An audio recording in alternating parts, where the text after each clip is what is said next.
Muy buenas tardes, estamos a 6 de octubre. Bienvenidos a la novena sesión ordinaria de la Asociación Mexicana de Genética Humana.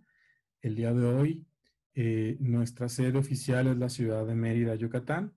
Estamos muy contentos de que así sea y les damos nuevamente la bienvenida.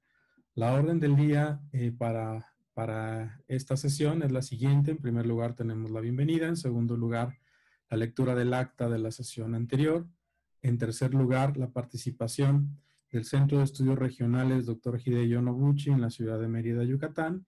Y finalmente, asuntos generales.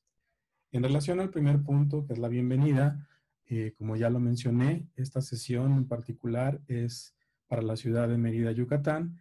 Recordarles que desde hace 4 años se hace la última sesión ordinaria de la asociación en una ciudad fuera de la Ciudad de México. Hace 4 años fue en la ciudad de Guadalajara, precisamente estando la doctora Doris Pinto como presidenta en ese entonces, y en ocasión del 40 aniversario del CIBO. Al siguiente año, ya en la mesa de la doctora Dora Gilda Mayén, también fue la ciudad de Guadalajara, pero la sede fue en esa ocasión el Hospital Nuevo de Guadalajara, el Hospital Civil Nuevo de Guadalajara.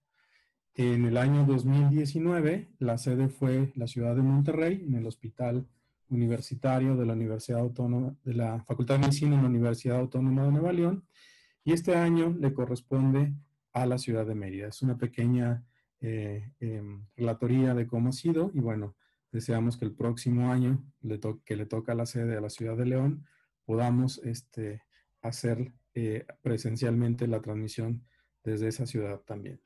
En relación al segundo punto, que es la lectura del acta de la sesión anterior, me permito cederle la palabra a nuestra secretaria, la doctora Lisette Arnaud López, para que haga la lectura correspondiente. Adelante, doctora. Hola, buenas tardes. A continuación voy a dar lectura al acta de la 8ª sesión mensual reglamentaria de la Asociación Mexicana de Genética Humana, Asociación Civil. En sesión virtual de carácter multicéntrico en la República Mexicana, siendo las 17 horas del día 1 de septiembre de 2020, se reunieron 278 observadores virtuales en vivo, socios numerarios, adscritos y estudiantes, que completaron su registro a través de su cuenta de usuario de la página www.amgh.org.mx con el objeto de celebrar la 8ª sesión mensual y hacer constar su asistencia, que será añadida al libro de actas, la cual fue dirigida por el doctor en ciencias José Elías García Ortiz, presidente de la mesa directiva de la Asociación Mexicana de Genética Humana, Asociación Civil, asistido por la doctora en ciencias Lisette Arnaud López, secretaria de la misma. La orden del día fue la siguiente. 1. Bienvenida. 2. Lectura del acta de la sesión anterior. 3. Participación académica a cargo del Instituto Nacional de Medicina Genómica. 4. Asuntos generales. El doctor García Ortiz dio la bienvenida a los socios. Enseguida la doctora Arnaud dio lectura al acta de la 7ª sesión mensual, misma que se consideró aprobada al no haber recibido comentario alguno a través de los medios virtuales proporcionados durante la sesión. El doctor García cedió la palabra a la doctora María Teresa Villarreal Molina, médico genetista adscrita al Instituto Nacional de Medicina Genómica, quien coordinó las ponencias con el tema Contribución de variantes genéticas de origen nativo americano a la susceptibilidad de enfermedades complejas. La doctora Sandra Romero Hidalgo inició con el tema neuromielitis óptica y continuó la doctora María Teresa Villarreal Molina con el tema dislipidemias. Al finalizar dichas presentaciones, el doctor García Ortiz coordinó la sesión de preguntas y respuestas en vivo. La doctora Norma Elena de León Ojeda preguntó si se estudiaron genes mitocondriales en el proyecto de neuromielitis óptica, a lo que la doctora Romero Hidalgo respondió que se utilizó un microarreglo de genoma completo que no contaba con variantes mitocondriales. La doctora Julieta Castillo Cadena solicitó ampliar el concepto de edad de la mutación y cómo se determina esta. La doctora Romero Hidalgo comentó que a través de la longitud de los haplotipos se pueden hacer inferencias sobre la edad de la mutación al momento en que dos poblaciones de diferentes orígenes tienen un primer contacto, ya que en cada generación se forman eventos de recombinación, lo que hace que los bloques sean más pequeños, lo que a su vez indica que ha pasado menos tiempo. Además, hay plataformas genómicas que determinan la edad a través de algoritmos. La doctora Victoria del Castillo Ruiz preguntó, ¿cuál es la frecuencia de la neuromielitis óptica en población mexicana? Solo se cuenta con un estudio realizado en el Instituto de Neurología en el año 2008 que reportó una incidencia de 1.3 por cada 100,000 habitantes. Sin embargo, hay un estudio de prevalencia actual. En asuntos generales, el presidente puntualizó los siguientes datos. A. La octava sesión ordinaria sería el 6 de octubre de manera virtual a cargo del Centro de Estudios Regionales Dr. Hideyo Noguchi de la Universidad Autónoma de Yucatán, coordinada por la doctora Doris Pinto Escalante. B. Se presentó el calendario de sesiones mensuales de la AMGH 2021, disponible en la sección de sesiones mensuales. C. Se recordaron las convocatorias 2020 disponibles en la página web de la Asociación Mexicana de Genética Humana. Dentro de estas tenemos la primera, reconocimiento en la contribución al desarrollo de la genética humana en México, que cerró el pasado 31 de agosto. 2. Premio Héctor Márquez Monter a las mejores investigaciones en el campo de la genética humana, cuya convocatoria estará abierta hasta el 18 de septiembre en sus 4 categorías y el monto del premio sería de 30,000 pesos. D. En relación con los simposios de educación médica continua, el tercer simposio sería el jueves 1 de octubre y el programa sería comunicado en breve a través del portal de la AMGH. E. Con respecto al 45º Congreso Nacional de Genética Humana modalidad virtual a realizarse del 9 al 14 de noviembre, se puntualizaron lo siguiente. 1. Se invitó a visitar el portal donde se podrían encontrar las convocatorias disponibles, el registro de congresistas y trabajos, el programa preliminar y las actividades sociales, siendo estas Jeopardy, Religenoma, Cata de Vino y Cena de Gala. Punto 2. Se dieron a conocer algunos de los beneficios para socios vigentes, tales como costos preferentes, actividades exclusivas y charlas con el experto. 3. El Congreso contará con precongreso, conferencias magistrales de carácter internacional, 6 simposios especializados, presentación de trabajos de investigación de carácter híbrido y expo comercial. 4. Se informó que el día 31 de agosto concluyó la primera fecha de registro temprano. La segunda fecha sería hasta el 31 de octubre. 5. El evento estará disponible a demanda hasta el 13 de mayo de 2021. 6. Hasta este momento se contaba con 127 registros tempranos de asistencia. En cuanto al punto F, es el agradecimiento por la colaboración, participación y el cumplimiento de los asociados para mantener su vigencia 2020. 254 asociados, 198 de ellos cubriendo su cuota anual, además de 56 nuevos ingresos. Punto G. La tercera sesión ordinaria del Comité de Admisión sería el 31 de octubre. Punto H. Se dieron a conocer los datos de la cuenta bancaria y las cuotas de ingreso, así como los nombres de los nuevos asociados durante el segundo periodo de ingresos comprendido del 1 de mayo al 31 de agosto, siendo estos 14 estudiantes y 26 numerarios. Y se dieron a conocer 8 eventos avalados por la MGH publicados en la página web y que constantemente se están actualizando. J. Se agradecieron los donativos para ayudar al Hospital General de Reynosa, Dr. José María Cantú Garza, en apoyo contra el COVID-19. 15,600 pesos en dinero, en moneda nacional y equipo de protección como donación en especie. K. Finalmente, el presidente socializó los datos de contacto en redes sociales, correos electrónicos y teléfono, así como horarios de atención. La sesión se dio por terminada a las 18 horas con 45 minutos. Eso es todo. Muchas gracias. A seguirnos cuidando. Agradecemos a la doctora Arnaud la lectura del acta. Recordarles que si detectan alguna situación que deba ser cambiada, nos lo hagan saber notificándonos vía correo electrónico a los siguientes: presidente@amgh.org.mx y secretario@amgh.org.mx para hacer la corrección correspondiente y anexarlo a nuestro libro de actas. Enseguida tenemos la sesión académica por parte del Centro de Estudios Regionales Dr. Hideyo Noguchi, y para ello lo estará coordinando esta parte de la sesión la doctora Doris del Carmen Pinto Escalante, a quien le damos la bienvenida y le cedemos la palabra. Adelante, Doris.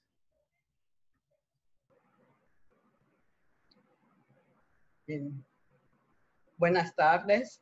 Muchas gracias a los organizadores que presiden la Asociación Mexicana de Genética Humana, en particular al doctor Elías García, por considerarnos para participar en la sesión mensual actual, que pues nos hubiese gustado que se realice presencialmente en nuestra ciudad, pero pues como ya sabemos las condiciones actuales, la estamos realizando virtualmente, ¿no?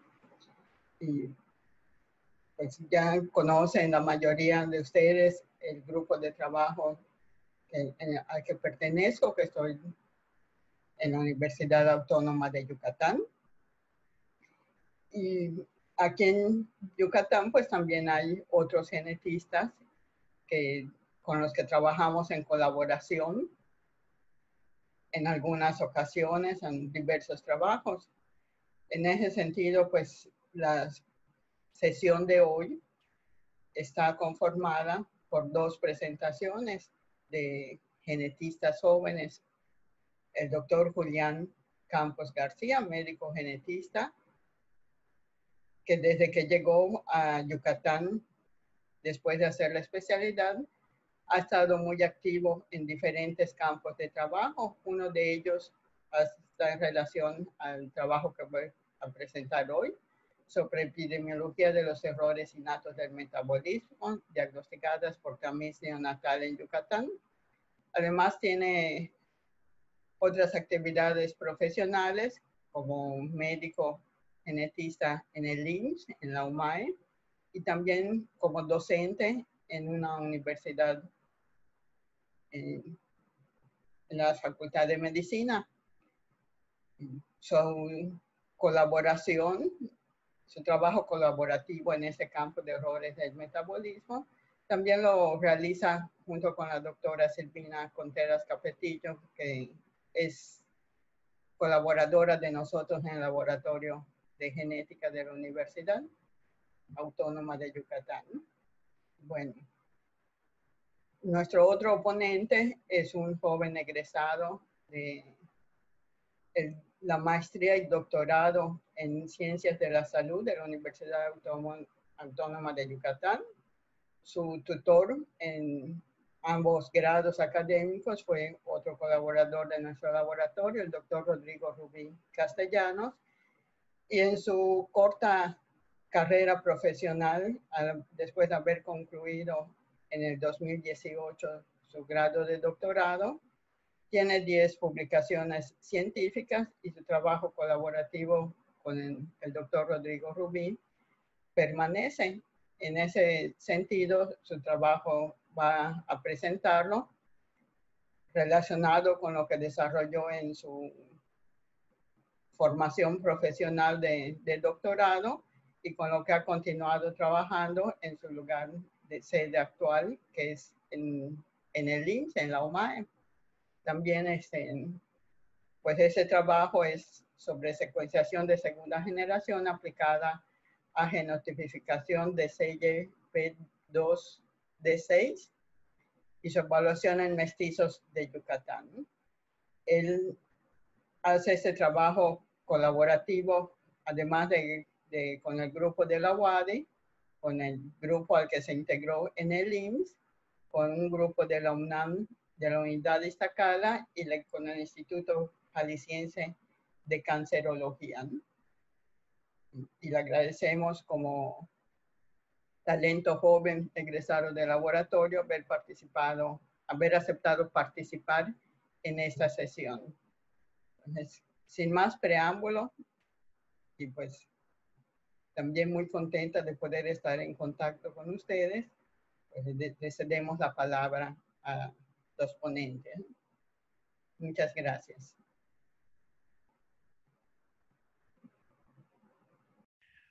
Hola, buenas tardes. Agradezco mucho la consideración del doctor Elías y de la doctora Doris Pinto por haberme invitado a compartir con ustedes nuestra experiencia en tamiz neonatal y sobre la epidemiología de los errores innatos del metabolismo en el estado de Yucatán. El estado de Yucatán tiene el programa integral de tamiz neonatal ampliado desde el año 2008, y este año cumplimos 12 años con el programa. A la fecha existen más de 300 niños diagnosticados con algún error innato del metabolismo a partir del tamiz neonatal desde el nacimiento y en seguimiento del tratamiento. Por definición, tamiz en medicina es un procedimiento para descubrir a aquellos recién nacidos aparentemente sanos que tienen riesgo de manifestar una enfermedad que con el tiempo puede ocasionar al niño daños graves e irreversibles con objeto de iniciar su tratamiento de manera oportuna. El tamiz neonatal, dependiendo de la cantidad de tecnologías que incluya ese tamiz neonatal, va a ser el número de enfermedades con las cuales cuente ese tamiz neonatal. Por lo regular, ¿no?, podemos contar en un tamiz con fluorometría en tiempo retardado que nos permitiría cuantificar la hormona estimulante del tiroides para la enfermedad de hipotiroidismo congénito, el tripsinógeno inmunoreactivo para fibrosis quística y la 17-hidroxiprogesterona de hiperplasia suprarrenal congénita. La fluorometría en tiempo resuelto nos permite cuantificar la actividad de glucosa 6-fosfato deshidrogenasa para la deficiencia de glucosa 6-fosfato deshidrogenasa, determinar galactosa para galactosemia y determinar fenilalanina para fenilcetonuria. Sin embargo, ¿no?, se recomienda de manera más específica cuantificar fenilalanina a partir de espectrometría de masas en tándem. La electroforesis por isoelectroenfoque se encarga de cuantificar las hemoglobinas y la espectrometría de masas en tándem para la cuantificación específica de aminoácidos y de acilcarnitinas. La cromatografía líquida acoplada a masas se hace o se realiza para la cuantificación de ácidos orgánicos. Y bueno, ya de manera un poco más agregada o nueva al tamiz neonatal se ha incluido la secuenciación masiva para la identificación de variantes patogénicas en muchísimas otras enfermedades. Entre más tecnología exista en un tamiz neonatal, más enfermedades pueden ser diagnosticadas en los niños y pues bueno, en realidad si es mejor o no, necesitamos pues discutirlo de manera separada por cada una de las enfermedades, ¿no? Porque realmente el que tenga más tecnología y el que haya más enfermedades, el tamiz se vuelve más complejo y realmente de interpretar en su interpretación, así como en su realización. Y en el estado de Yucatán, el tamiz neonatal pues es ampliado y abarca hasta, ¿no?, la espectrometría de masas en tándem, y para la confirmación de algunas sospechas se utiliza cromatografía líquida acoplada a masas, con las cuales se cuenta con el laboratorio.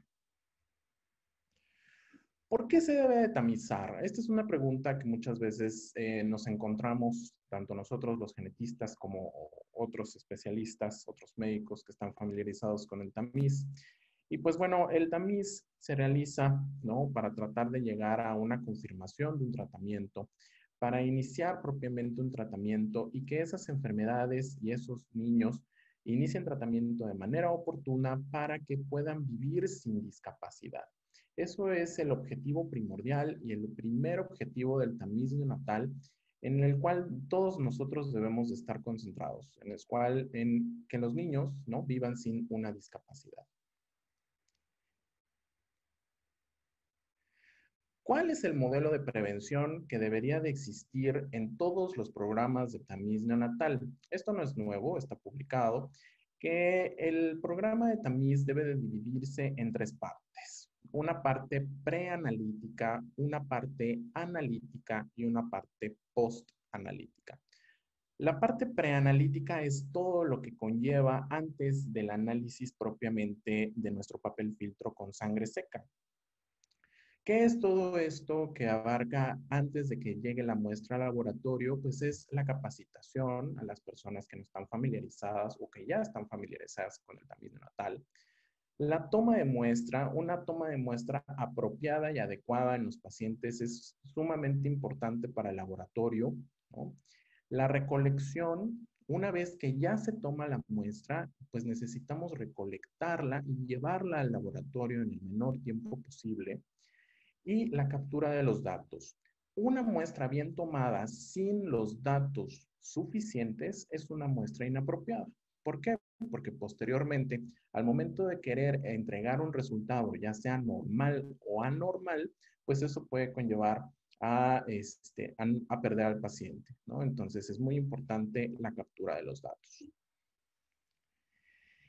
Y en la fase analítica, pues es la fase, digamos, que abarca propiamente en el laboratorio, con los equipos, que abarca desde la preparación de la muestra hasta el análisis en los diferentes equipos. Sin embargo, ¿cuál es la fase más compleja, la fase que más nos cuesta trabajo? Es la fase postanalítica. Una vez que nosotros hemos recolectado la muestra, que hemos analizado la muestra y tenemos un resultado de esa muestra, necesitamos entonces reportar esa muestra. Reportar esa muestra ya sea con un resultado normal o con un resultado sospechoso. Y una vez que tenemos un reporte de un resultado normal o un reporte de un resultado sospechoso, necesitamos localizar al paciente. Y entonces es ahí donde empezamos con problemas, ¿no? Porque puede ser que la captura de los datos no haya sido la apropiada y necesitamos encontrar de manera urgente a ese paciente. Y si lo encontramos, si podemos llegar hasta el paciente y encontrar al paciente en su domicilio, como nos dice la información de la papeleta, pues entonces necesitamos canalizar a ese paciente con el especialista. Y el especialista de manera lo más rápida posible. Entonces, en Yucatán, ¿no? Afortunadamente, los especialistas que ven a los pacientes con sospecha de una enfermedad del tamiz neonatal tienen su consultorio abierto siempre para estos pacientes. Y en cuanto sale la sospecha y podemos llegar con el paciente sospechoso, pues es visto casi de manera inmediata, sin necesidad de sacar cita y sin necesidad de hacer algún otro trámite más que su trámite de su seguro, ya sea seguro popular, ¿no? Posteriormente, una vez que es canalizado con el especialista, se le debe de asegurar al paciente algún tipo de tratamiento y posteriormente un seguimiento permanente. Todo esto se trata de seguir en el estado de Yucatán con la mayoría de nuestros pacientes, si no es que todos los pacientes, para poder tener un seguimiento de ellos y poder asegurar que permanecen en el tratamiento, que permanecen en sus consultas y que están en un correcto seguimiento tanto por parte de sus padres como por parte de su médico. Tamizar es una tarea de todos. No solamente es una tarea del equipo de enfermería, no solamente es una tarea del equipo médico, del equipo especialista, sino también es una tarea de todos aquellos que están involucrados en el nacimiento de los niños y es también, ¿no?, de las parteras, ¿no? Estoy yo, la verdad, muy contento de haber capacitado a las parteras del estado de Yucatán Sobre la toma de tamiz y sobre la sospecha de los datos clínicos principales, sobre todo hipotiroidismo congénito, para canalizar a los niños que tienen algún dato clínico, sobre todo ictericia al nacimiento, y que lo canalicen, ¿no?, para su toma de tamiz y o con el médico para que trate de iniciar tratamiento lo más rápido posible. Y pues con este mapa, ¿no?, quiero decirles que no hay lugar lo suficientemente alejado para que nosotros vayamos a buscar a nuestro paciente con sospecha de tamiz. Este pueblo que se llama Chulután, que se encuentra en el sur de Yucatán, pegado a Quintana Roo, ¿no? Existe ahí, todavía vive un niño con una enfermedad que más adelante vamos a platicar sobre él, que es de argininemia, ¿no? Y entonces, pues bueno, tenemos que buscar a los pacientes a donde están, tenemos que ir por ellos, tenemos que sacarlos de su casa y llevarlos al hospital, ¿no?, para poder tener el verdadero propósito del tamiz neonatal.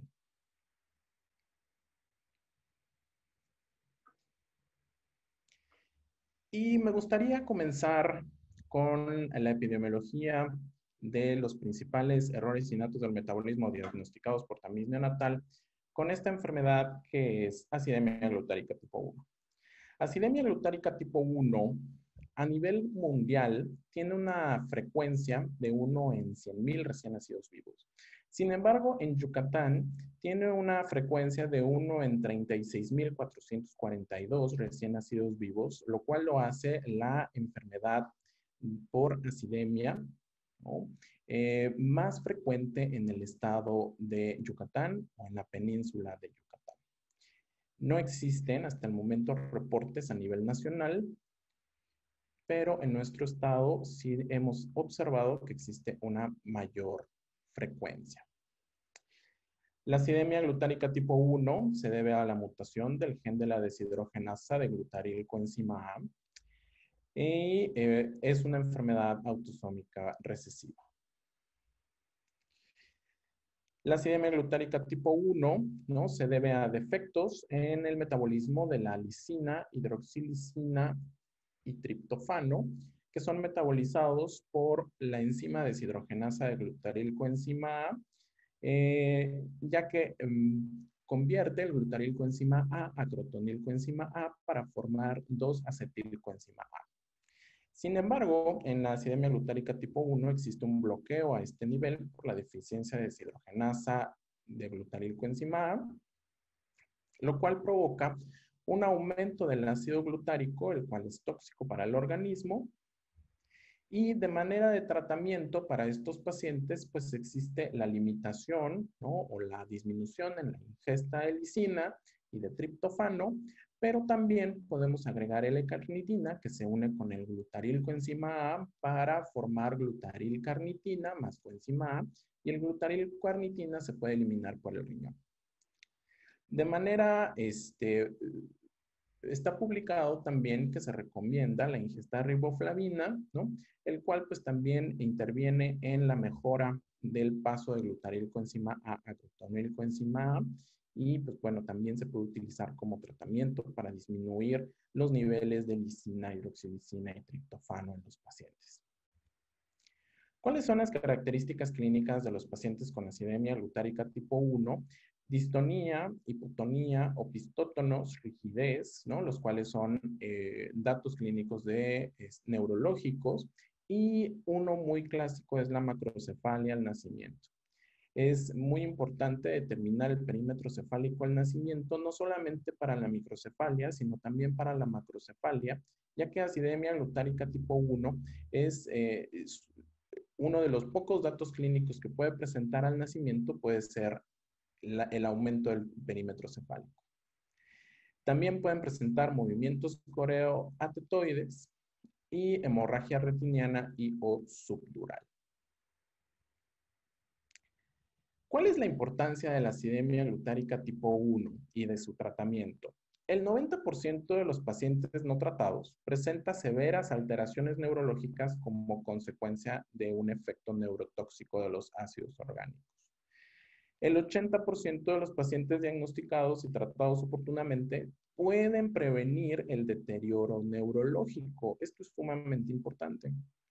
Y los síntomas usualmente son desencadenados por eventos de estrés, ya sea por procesos infecciosos, por vacunas o por otro evento que implique un estrés fisiológico. Entonces, los niños con acidemia glutérica tipo 1 pueden pasar completamente desapercibidos durante el primer año de vida, y ya sea por un proceso infeccioso, por una vacuna o por otro evento que les provoque fiebre, esto les desencadena un evento catabólico muy importante, lo cual los puede llevar a una encefalopatía y dejarlos con discapacidad intelectual de manera permanente, lo cual se puede evitar con el tratamiento dietético de los niños con acidemia glutárica.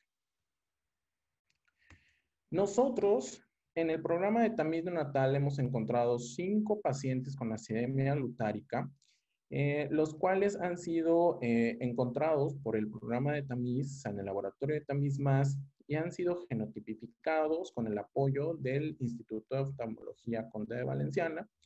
Y aquí están las edades actuales de los niños, ¿no? Algunos de ellos ya pasaron el umbral que está publicado, un umbral de riesgo. Se dice que a partir de los 5 años ya no tienen riesgo de presentar encefalopatía, sin embargo, o disminuye el riesgo, sin embargo, durante los primeros años es el periodo de riesgo más importante en el cual deben de permanecer bajo tratamiento.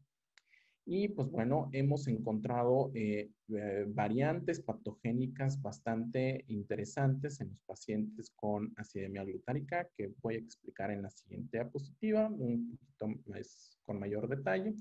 Sin embargo, en esta me gustaría remarcar que todos están vivos y en tratamiento y en seguimiento.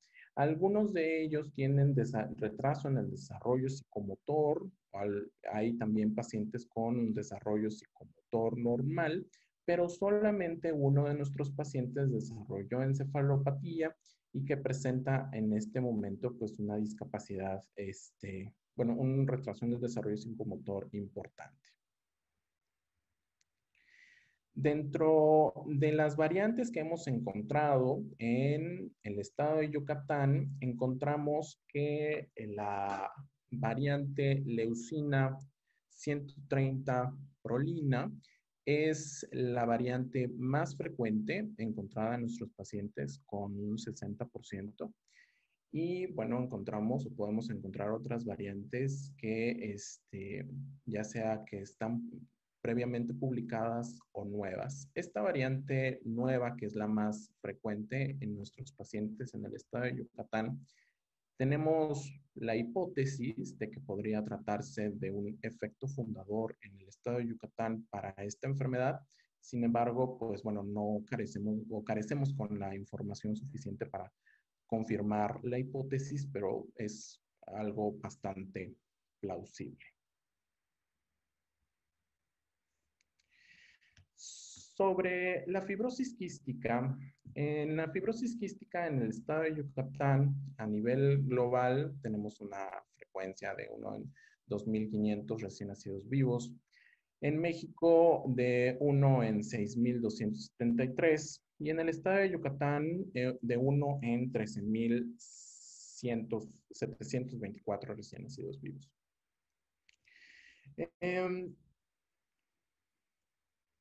La fibrosis quística tuvo una reciente adhesión al programa de tamiz neonatal. La Secretaría de Salud lo adoptó en el 2017 y el IMSS lo adoptó en el 2018.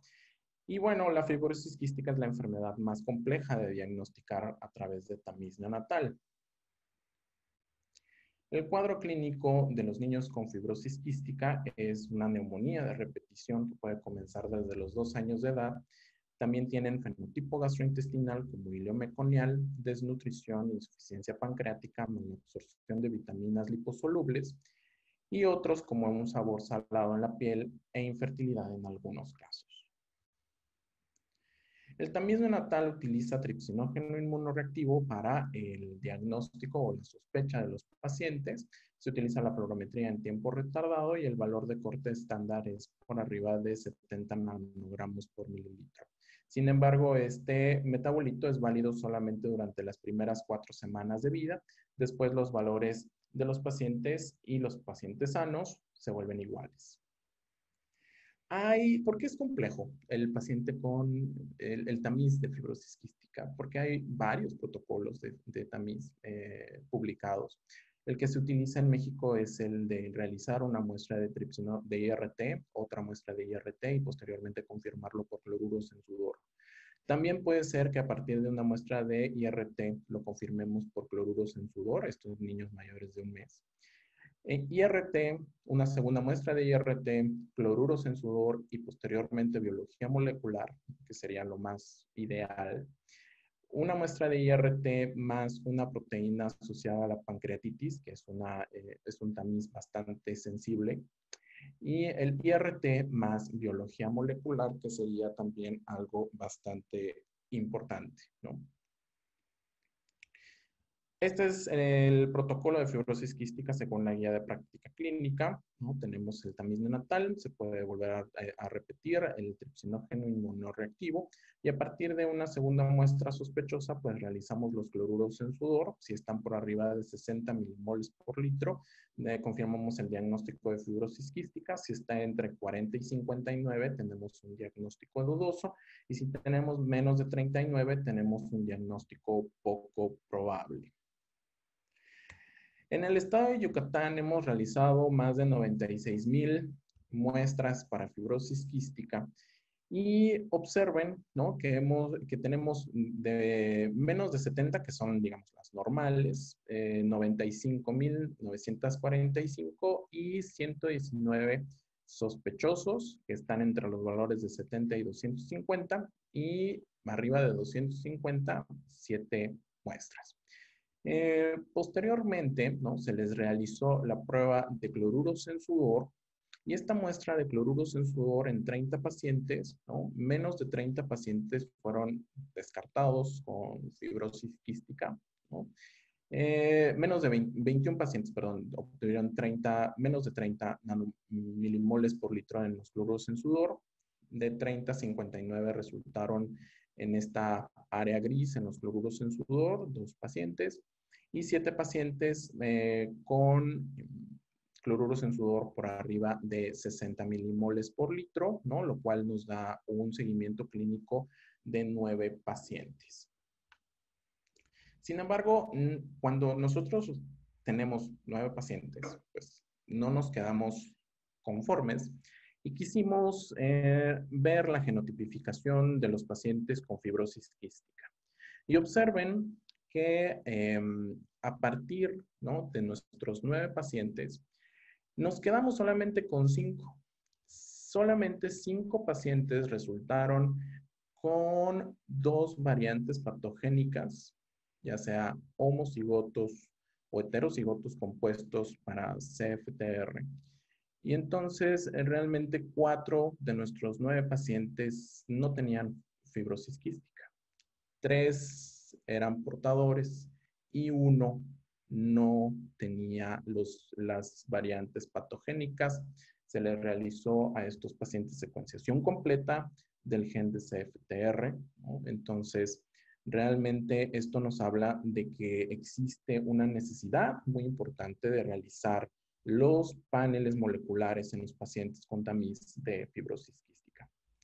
¿Cuáles son las variantes patogénicas más frecuentes en el estado de Yucatán para CFTR? Pues tenemos la deleción de fenilalanina en la posición 508 con 5 alelos, 2 alelos de alanina 559 por prolina, 2 alelos de glicina en la posición 542 por un codón de paro prematuro, ¿no? Y tenemos otras variantes que son duplicaciones de lesiones o de sentido equivocado que predisponen hacia un corrimiento en el marco de lectura y que pues, no dan una proteína funcional. Entonces, es muy importante tomar esto en cuenta por la genotipificación de en nuestra población para CFTR.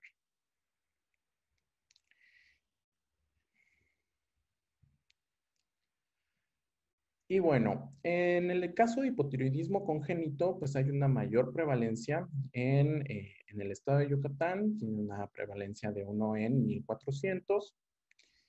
Y el hipotiroidismo congénito es la enfermedad más frecuente detectada por tamiz neonatal. El hipotiroidismo congénito es clave y modelo en el tamiz neonatal a nivel mundial y su detección oportuna ha salvado de la discapacidad intelectual a millones de personas. Lamentablemente, el hipotiroidismo congénito sigue siendo una causa importante de discapacidad intelectual, ¿no?, en el medio hospitalario, lo cual, pues bueno, hace pensar que todavía es necesario seguirla mencionando y seguir dando capacitación sobre hipotiroidismo congénito. La hiperplasia suprarrenal congénita también tiene una mayor prevalencia en el estado de Yucatán con 1 en 5.553 recién nacidos vivos. La forma perdedora de sal es la forma más frecuente de hiperplasia suprarrenal congénita en nuestro estado. Existe afortunadamente una conciencia sobre la importancia del tamiz neonatal en casos de genitales ambiguos, lo cual, pues bueno, nos habla de que existe un buen entendimiento por parte de los médicos sobre esta enfermedad. Y el traslado de urgencia del paciente sospechoso al hospital cuando vive en zonas alejadas es un reto, ya que cuando nosotros tenemos una sospecha o el equipo médico tiene una sospecha de un paciente con hiperplasia suprarrenal congénita, pues no nos podemos esperar a que el paciente venga desde su población. Entonces tenemos que ver cómo trasladamos a ese paciente de la manera lo más rápido posible, ya que tiene riesgo de fallecer, ¿no?, por una crisis perdedora de sal.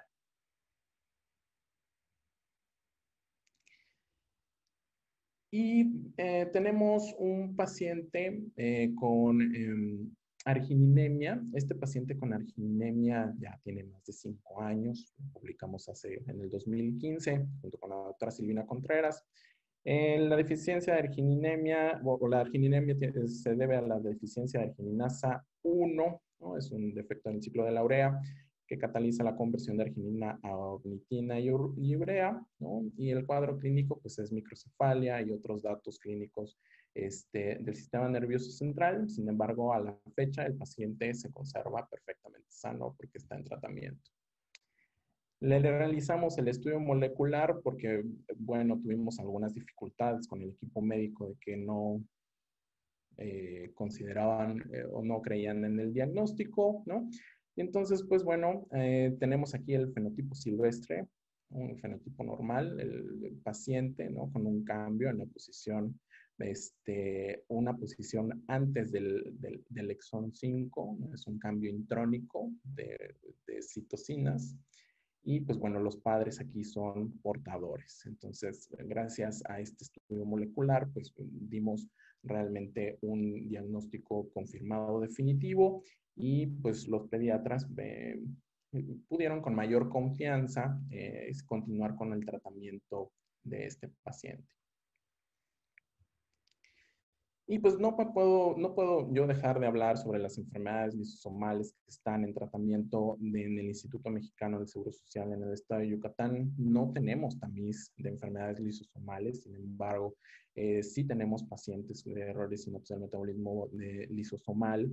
Tenemos 2 pacientes con síndrome de Hunter en tratamiento de reemplazo enzimático, un paciente con enfermedad de Pompe que ahorita está con una cardiopatía dilatada en remisión y va bastante bien, tiene 3 meses en terapia de reemplazo enzimático, y un paciente con sospecha de Fabry que en estos meses o en estas semanas ya debería de estarse confirmando o descartando, pero está en seguimiento. ¿Qué es lo que nos falta por hacer en el tamiz neonatal? Pues el rol del genetista es fundamental e irreemplazable en la confirmación definitiva de una enfermedad por tamiz. Se debe de proponer un panel nacional mexicano de variantes de CFTR, ya que esto ayudaría a disminuir el tiempo de confirmación, estrés en los padres y tiempo de la consulta. Los cloruros en sudor muchas veces no proporcionan el diagnóstico definitivo, se requiere un panel molecular. La macrocefalia al nacimiento, nosotros en Yucatán lo consideramos como un dato de alarma, ¿no? Ya que es una sospecha para acidemia glutárica tipo 1 y se debe de promover el tamiz neonatal ampliado a nivel nacional. Y pues no me queda más que agradecerle al doctor Elías y a todo el equipo de Tamismás, ¿no? Y al Instituto de Oftalmología y a la doctora Marcela Vela por todo su apoyo en este tiempo. Muchas gracias. Buen día. Antes que nada, quiero agradecer al doctor Elías y a la asociación por la invitación a participar en esta sesión mensual, a la que titulé Secuenciación de siguiente generación aplicada a la genotipificación de CYP2D6, evaluación en mestizos de Yucatán. Primeramente, quiero poner en el contexto a la audiencia sobre el trabajo que hemos estado realizando durante más de 7 años. Durante el año 2015, el Instituto Mexicano del Seguro Social y el Centro de Investigaciones Regionales Dr. Hideo Noguchi realizaron una colaboración que tuvo como objetivo evaluar en pacientes con cáncer de mama dependiente de hormonas la asociación de las reacciones adversas al tamoxifeno con el perfil farmacogenético, los niveles plasmáticos del tamoxifeno y sus metabolitos y las características clínicas de dichas pacientes. Los investigadores responsables de este proyecto me permitieron participar en el mismo. De esta forma fue que realicé la maestría del año 2013 a 2015 y posteriormente el doctorado del 2016 al 2019. Sin embargo, ¿cuál es la relación de estas variables? El tamoxifeno es un modulador selectivo del receptor estrogénico que se prescribe a pacientes con cáncer de mama dependiente de hormonas, tanto premenopáusicas como posmenopáusicas, durante 5 o 10 años, en solitario o en secuencia con un inhibidor de la aromatasa. Este medicamento se metaboliza por vía hepática por medio de enzimas pertenecientes a la superfamilia del citocromo P450, familia 2, subfamilia D y miembro número 6 o CYP2D6, generando dos metabolitos activos principales, el 4-hidroxitamoxifeno y el 4-hidroxi-N-desmetiltamoxifeno o enoxifeno. De estos metabolitos es este último al cual se le atribuye la actividad terapéutica del fármaco, ya que durante la concentración del estado estable alcanza concentraciones plasmáticas hasta 5 veces mayores en comparación con el 4-hidroxitamoxifeno, por lo que se considera que el tamoxifeno es un profármaco. Para entender el mecanismo de acción del tamoxifeno hay que comprender primero lo que ocurre en una situación natural. Por ejemplo, los estrógenos como el estradiol atraviesan la membrana celular uniéndose a proteínas citoplasmáticas o nucleares denominadas receptor estrogénico. Este complejo receptor estrogénico favorece el reclutamiento de un coactivador y finalmente el complejo del receptor estrógeno y coactivador dimeriza con un complejo similar, lo que le permite comportarse como un factor de transcripción que, valga la redundancia, favorece la transcripción de genes relacionados con la progresión del ciclo celular. El tamoxifeno o bien favorece una transcripción de genes o también el reclutamiento de correpresores que le permiten comportarse como un antagonista, inhibiendo la transcripción de genes relacionadas con la progresión del ciclo celular. Esta actividad estrogénica o antiestrogénica dependerá del tejido del cual se trate, observándose, por ejemplo, en mucosa vaginal y en mama, la actividad antiestrogénica, mientras que en tejido óseo, hepático y endometrial, actividad estrogénica. Y precisamente esta dualidad de actividades es lo que condiciona la aparición de reacciones adversas al tamoxifeno. Estas se han descrito en diversos estudios, como el estudio ATTACK, Arimidex Tamoxifen Alone or in Combination, en el que se evaluó a 3,000 pacientes con cáncer de mama. En ellas, la principal reacción observada fueron los síntomas vasomotores, que fueron los sofocos coloquialmente llamados bochornos, y fueron tan diversas como artralgia, astenia, depresión, fracturas, cataratas, sangrado vaginal, flujo vaginal, enfermedad cerebrovascular, tromboembolismos y cáncer endometrial. Sin embargo, ¿cuál es la relevancia de estas reacciones adversas? En diversos trabajos se ha descrito que las pacientes con mayor número de reacciones adversas son menos propensas a recurrencia. Se ha sugerido la evaluación de los factores predictivos de estas reacciones, entre los cuales se encuentran las variantes alélicas de CYP2D6, el fenotipo metabolizador de la enzima, el cumplimiento terapéutico, el uso de inhibidores de la enzima y los niveles plasmáticos del tamoxifeno y sus metabolitos, aunque los resultados de estudios clínicos han sido contradictorios. Particularmente para la charla del día de hoy, me centraré en las variantes alélicas de CYP2D6. Este gen se encuentra codificado en el brazo largo del cromosoma 22, región 1, banda 3 y subbanda 1. Está conformado por 9 exones y 8 intrones. La modificación que ocurre con mayor frecuencia en este gen es el polimorfismo de nucleótido sencillo, de los cuales se conocen más de 100. Estos, a su vez, se corresponden con más de 100 variantes alélicas, las cuales describen 4 fenotipos genéticos de metabolizador en las poblaciones evaluadas, observándose, por ejemplo, que los alelos 3, 4 y 5 son característicos de los metabolizadores genéticamente lentos en el 6 al 10% de las poblaciones, los genéticamente intermedios con el 9, 10, 17 o 29 en el 2 al 4%, de los casos, los genéticamente normales con el 1, 2, 35 en el 60 al 90% de los casos, y finalmente los genéticamente ultra rápidos, caracterizados por cualquiera de los alelos de actividad normal. También se ha evaluado la asociación del CYP2D6 con las reacciones adversas. En el 2005 se atribuyó a los metabolizadores genéticamente lentos la ausencia de la presencia de reacciones adversas. En el 2012 se describió que eran los genéticamente ultra rápidos los que tenían mayor tendencia a desarrollar sofocos e inclusive ganancia de peso. También en el 2012 se observó que eran los genéticamente intermedios o los lentos los que tenían mayor riesgo de desarrollar sofocos. De igual manera, hay estudios como uno realizado en 2014 donde no se ha encontrado asociación del fenotipo genético y las reacciones adversas a tamoxifeno. Asimismo, me adelanto un poco a los resultados que voy a compartir más adelante. Durante el 2019 y el 2020 tampoco en nuestro grupo de estudio se observó una asociación entre las variables. Esto pudo deberse principalmente a los retos que existen. Esa ausencia o esa discrepancia de datos puede deberse a los retos que existen durante la genotipificación de CYP2D6. Estos son los siguientes. Por ejemplo, la selección del panel adecuado de polimorfismos para genotipificar a CYP2D6. No es posible ni económicamente ni técnicamente evaluar absolutamente todos los polimorfismos que están presentes en el gen por medio de sondas Tachman, que es la técnica utilizada habitualmente en ausencia de un secuenciador. Por lo tanto, lo que se realiza en diversos estudios es una revisión bibliográfica para encontrar las variantes que se observan con mayor frecuencia en la población que se va a estudiar.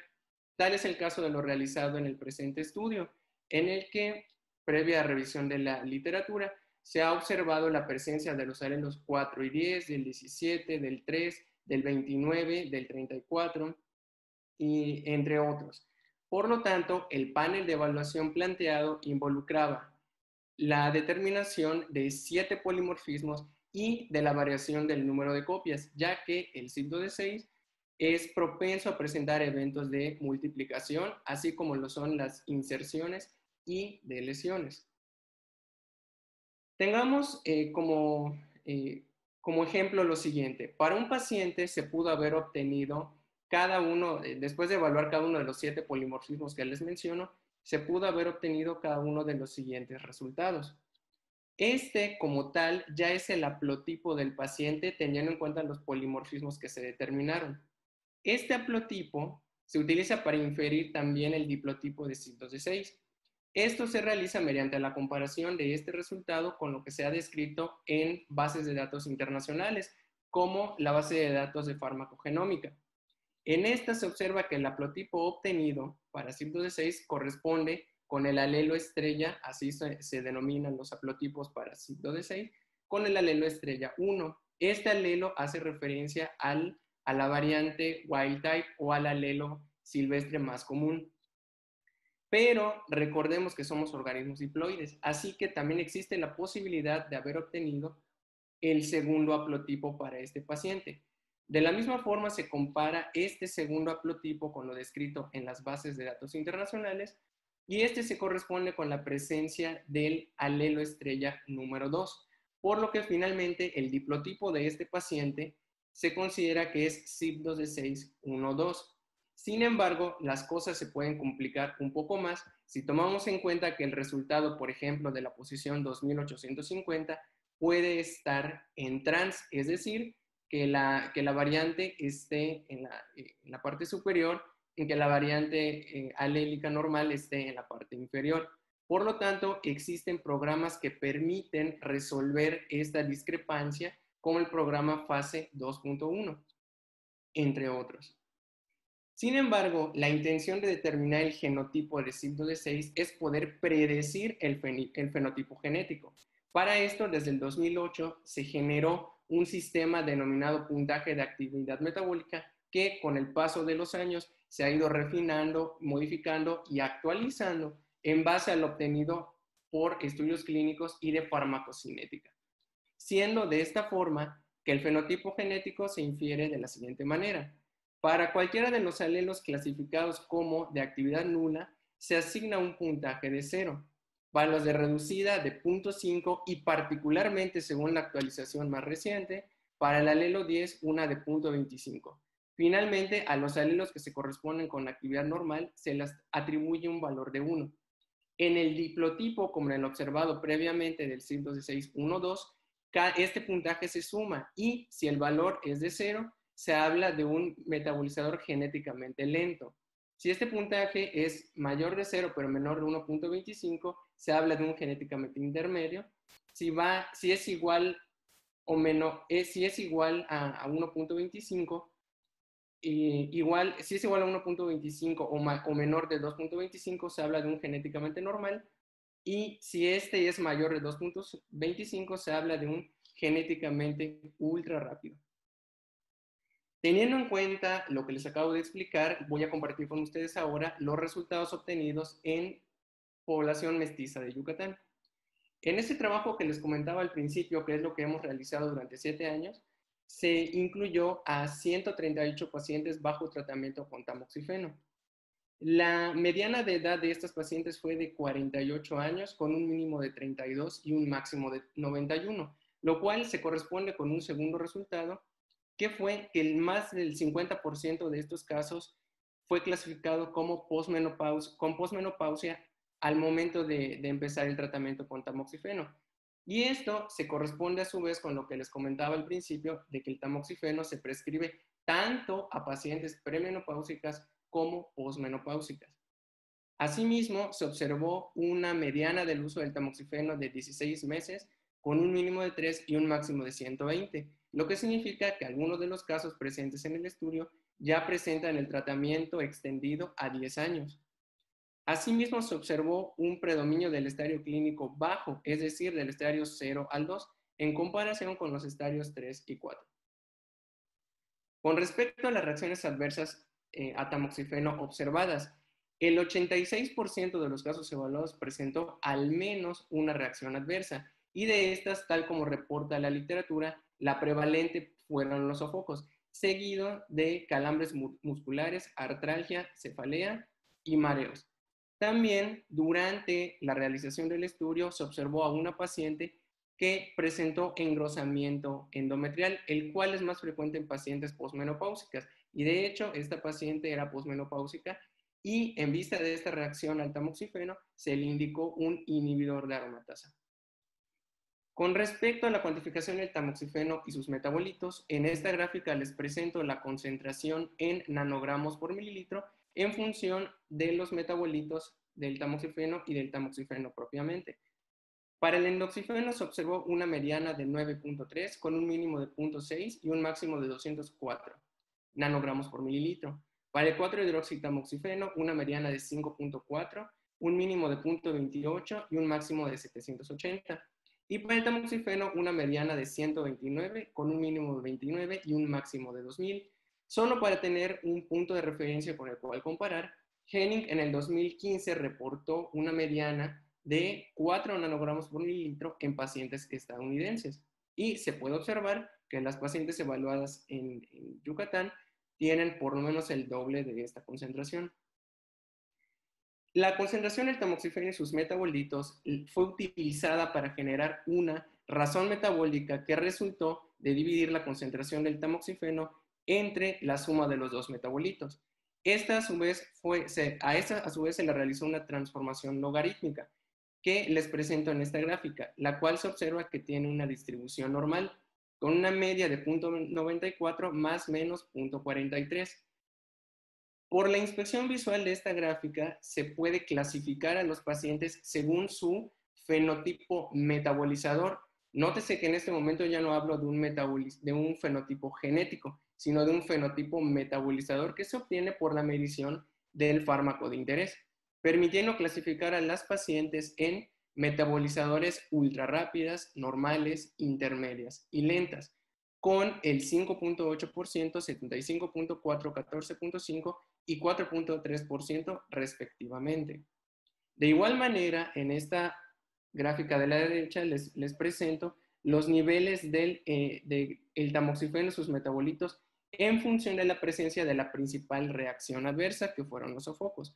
Como puede apreciarse en cada una de las gráficas, no se observó una diferencia estadísticamente significativa. En cuanto a las variantes de CYP2D6, en esta tabla les presento cada uno de los 7 polimorfismos evaluados. En color azul, la forma wild type de cada uno de los polimorfismos, en amarillo la forma mutada y en rojo la deleción completa del gen a la cual se le asigna un alelo estrella denominado como 5. Como puede apreciarse, fue posible encontrar alelos de actividad nula, de actividad reducida, de actividad normal y de actividad aumentada.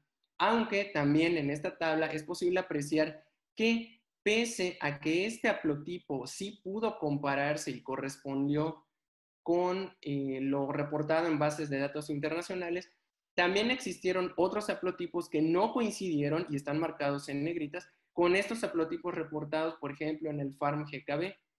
No obstante, al poseer uno de los polimorfismos más similares al alelo anterior, se considera para los fines de este trabajo como una frecuencia, la sumatoria de esta frecuencia. En el caso del alelo 3, por ejemplo, este sí corresponde con lo reportado en bases de datos internacionales, pero este que fue asignado como 3X posee el polimorfismo característico del alelo 3, pero además uno más que no permite clasificarlo al 100% o como otro alelo y tampoco como alelo 3 puramente, por lo que se asignó uno como alelo 3X.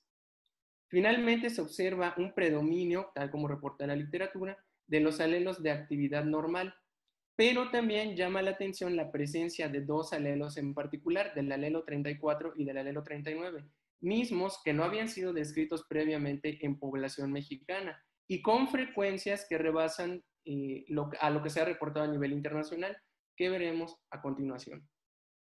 Como les había mencionado, el alelo 1 se considera como alelo silvestre. En este trabajo se encontró con una frecuencia del 41.26% y se ha observado, por ejemplo, en americanos del 10 al 55 y en españoles del 30 al 60%, mientras que en otras poblaciones mestizas de México del 55 al 70%. El alelo 2 es considerado como de función disminuida, pero no significativa. En este trabajo del 29% y en otros del 22 al 45%, por ejemplo en españoles del 35 al 40% y en otros mestizos de México del 55 al 70%. El alelo 3 y el alelo 4 son alelos de actividad no funcional. El alelo 4 principalmente es prevalente en población caucásica, observándose, por ejemplo, en europeos del 12 al 21% y en mestizos del 9 al 13%. En este trabajo se observó del 15.39%. El alelo 10 es el principal alelo de actividad disminuida en población asiática, el 17 en población africana y el 34 y el 39 únicamente habían sido reportados en población brasileña en el primer caso y en un modelo in vitro en el segundo con una frecuencia que es inferior al 1%. De igual manera, esos alelos nos permitieron detectar diplotipos de CYP2D6 y estos a su vez permitieron la clasificación de los casos en metabolizadores genéticamente lentos en el 5.8%, intermedios en el 24.64%, normal en el 65.94% y ultrarrápidos en el 3.62%. Asimismo, realizamos un análisis, una prueba estadística de Mac-Newman-Bowker para determinar si había concordancia entre el metabolizador genéticamente, lo que habíamos obtenido según el fenotipo genético y el fenotipo metabólico. Y aunque sí se observó que concuerdan los resultados, existieron algunos casos como por ejemplo los metabolizadores genéticamente lentos que fueron clasificados o como normales, verdaderos normales, o como ultra rápidos. Por lo cual nos generó la duda de si realmente la genotipificación de CYP2D6 nos estaba permitiendo identificar adecuadamente todos los alelos que estaban presentes en la población y si estos alelos a su vez se podrían caracterizar adecuadamente según el fenotipo genético que predicen. Por lo tanto, se hace necesaria la pregunta, ¿se debía de hacer secuenciación? Esto motivó una estancia de investigación que realicé el año pasado en la Facultad de Estudios Superiores de la UNAM, Unidad Iztacala. Y la estrategia de secuenciación del gen fue la siguiente. Primero se enriqueció la región de interés mediante una PCR larga, para lo cual se diseñaron primers que posteriormente fueron sintetizados y fueron estandarizados según las mejores condiciones para poder amplificar, para poder generar 3 amplicones superponibles que cubrían las 4.384 pares de bases de CYP2D6.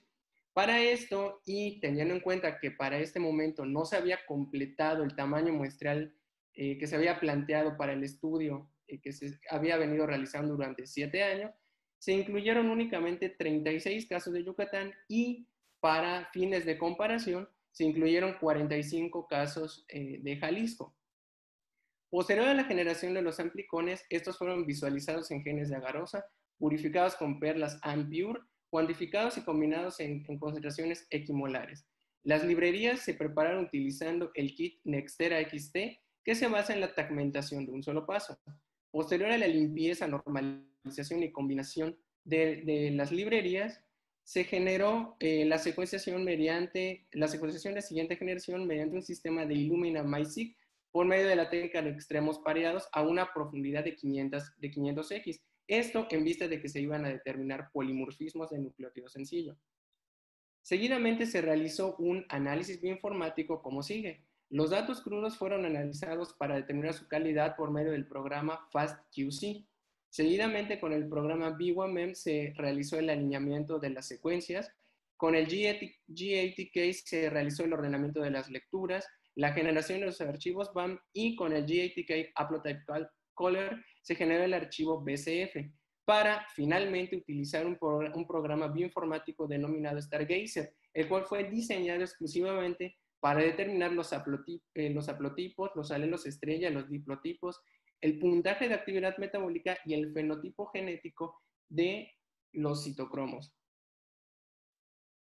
En esta diapositiva les presento los resultados obtenidos. En esta tabla se puede apreciar lo que les había presentado al principio, obtenido mediante sondas Tachman en los 138 casos evaluados. Y en amarillo les resalto lo obtenido por secuenciación de siguiente generación en las 36 muestras de pacientes yucatecas. Como se puede apreciar, fue posible encontrar los alelos que ya se habían evidenciado por medio de la genotipificación con sondas Tachman, a excepción del alelo no funcional 6.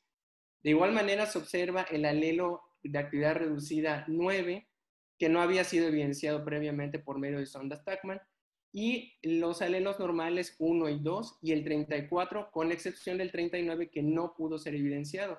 Y esto tiene sentido, ya que los polimorfismos encontrados por genotipificación con sondas Tachman que definían el alelo 39, también estaban presentes en otros alelos, como el alelo 6, como el alelo 9, como el alelo 74, entre otros, lo cual hace necesaria y pone de manifiesto la necesidad de refinar el set de polimorfismos que se van a evaluar para genotipificar al CYP2D6 o bien realizar la genotipificación por medio de secuenciación. De igual manera, fue posible evidenciar la multiplicación de los alelos del CYP2D6. Sin embargo, no existieron diferencias estadísticamente significativas más que solo el hallazgo de otros alelos que no habían sido evidenciados previamente. Como les había comentado también, a manera de comparación, se incluyeron muestras de Jalisco. Entonces, se puede observar en esta tabla una mayor diversidad de los alelos encontrados en población de Jalisco en comparación con la población evaluada de Yucatán. Y únicamente se observaron diferencias estadísticamente significativas con respecto a la prevalencia del alelo 2, observándose de 20.51% en Yucatán y de 6.38% en Jalisco.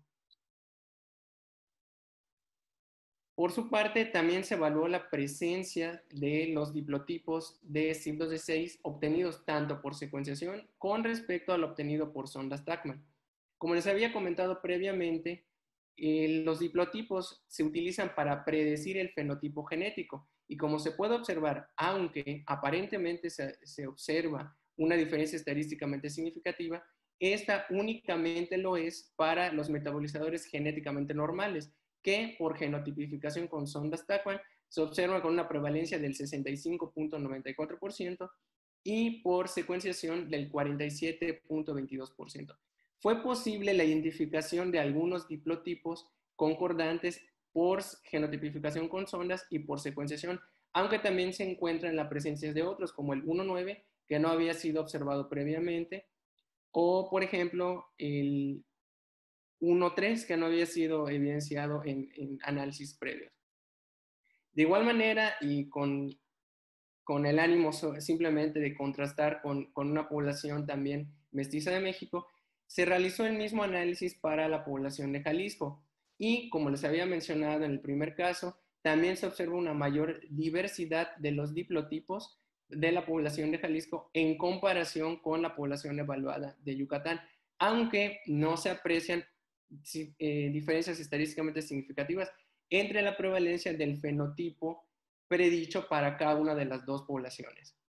¿Esto qué implicaciones clínicas podría tener a futuro?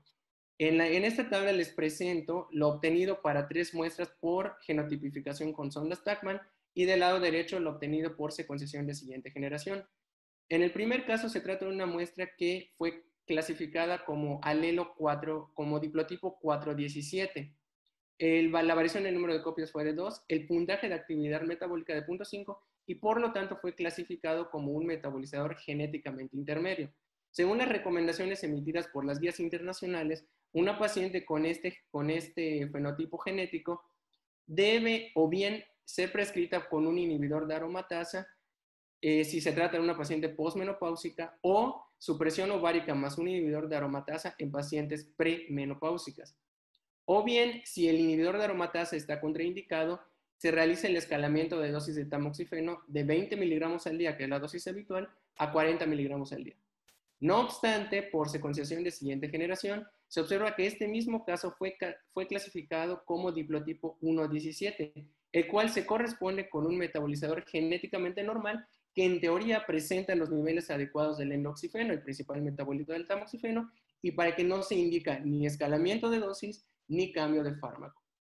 Otro caso que llamó mucho la atención fue uno que presentó por sondas Tachman un diplotipo de 4.4 clasificado como genéticamente lento, mientras que por secuenciación se trata de un 1.1. Y esta diferencia es muy importante porque si se clasifica de esta manera en el primer caso, se le indicaría otro fármaco en el que no está tan, al que podría ser poco respondedor a la paciente, en vez de que se pueda beneficiar con el tamoxifeno desde un principio. Finalmente, un último caso con un diplotipo de multiplicación 1 y también con la presencia del alelo 10, que fue clasificado como metabolizador genéticamente lento, que de igual forma por secuenciación fue clasificado de la misma forma. Y en ambos casos no existe contraindicación del tamoxifeno, ya que se estarían alcanzando los niveles adecuados del metabolito principal. Llegados a este punto, no me queda nada más que agradecer al grupo de trabajo conformado por la doctora Rosa Esther Mopuc y el doctor Rodrigo Rubí Castellanos, que fungieron en su momento como mis directores de tesis, el doctor Felipe Vaca Paniagua, la doctora Clara Díaz de la Facultad de Estudios Superiores de la UNAM, El candidato doctor Héctor Martínez, que me brindó su apoyo para el análisis bioinformático de la secuenciación. Para el doctor José Alfonso Cruz Ramos y la doctora Livia Sagame del Instituto Jalisciense de Cancerología. Y para las pasantes de QFB, Liliana Arciga Moreno y Lorena Cucanto, por su invaluable apoyo durante el procesamiento de muestra. Les agradezco mucho por su atención y cualquier duda estoy a sus órdenes en este correo.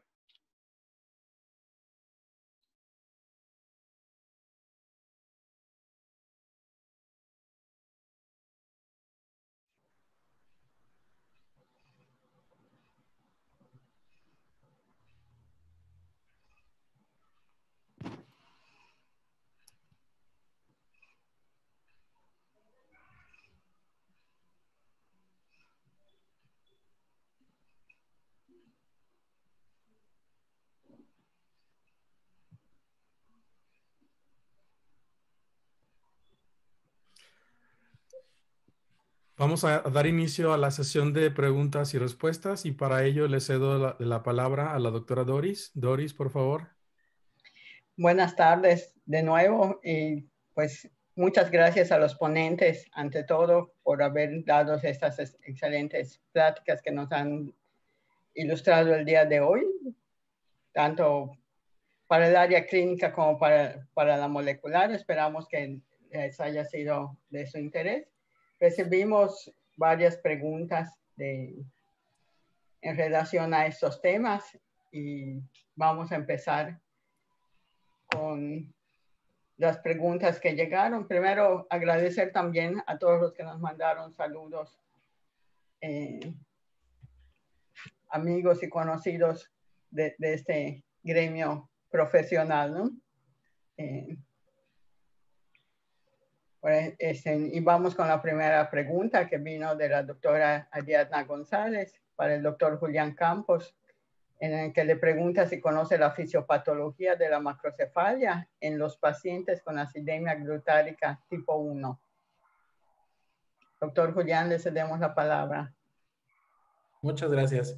Le quiero enviar un saludo a la doctora Ariadna y a todo el equipo del Instituto Nacional de Pediatría, que nos ha ayudado mucho al equipo de Tamismas.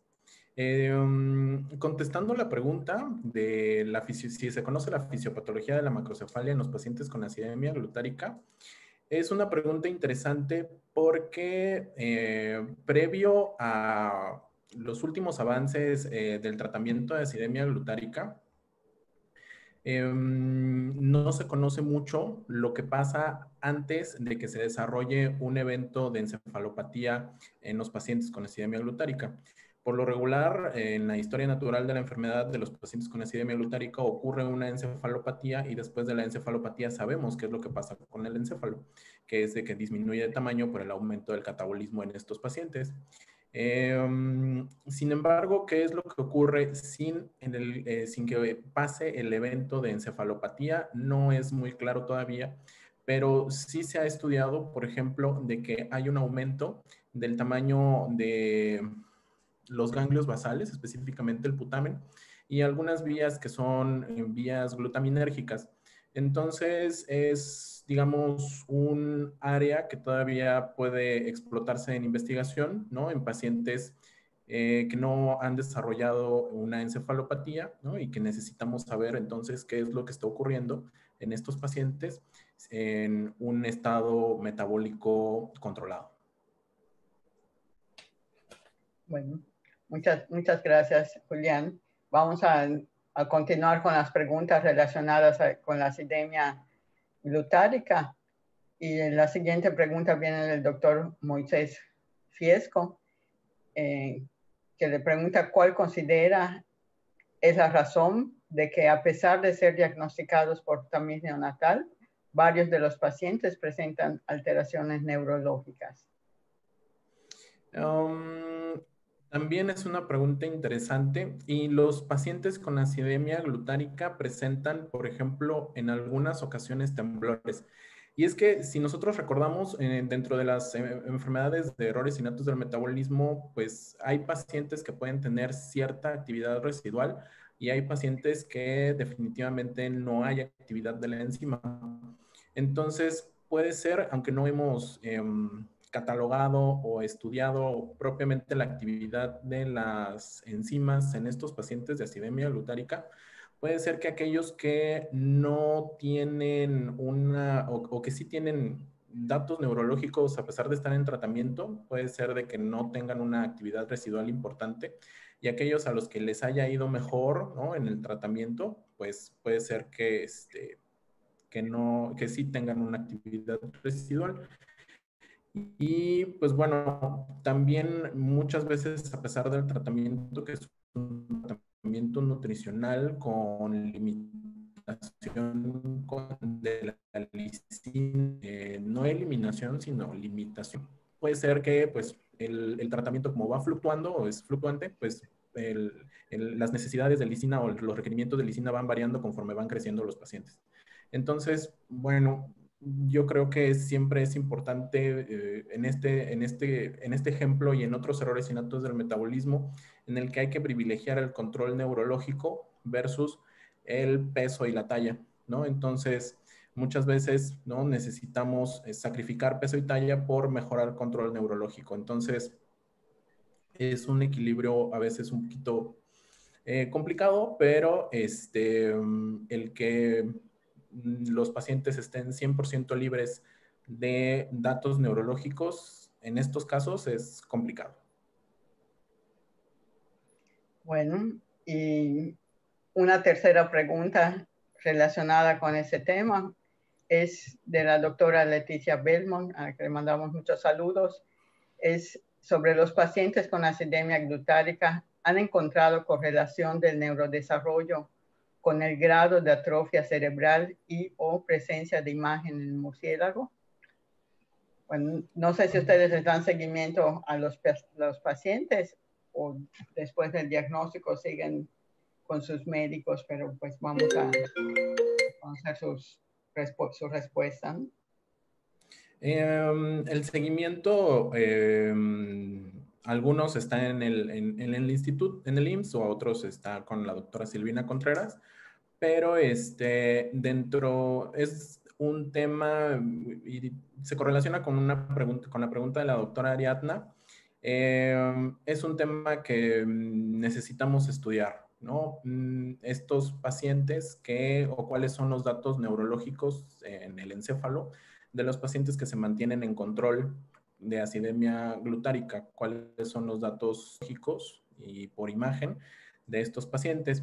Entonces, es algo que planeamos o que está pendiente por estudiar, pero sí está descrito, por ejemplo, estos cambios de atrofia cerebral en pacientes que ya tuvieron encefalopatía.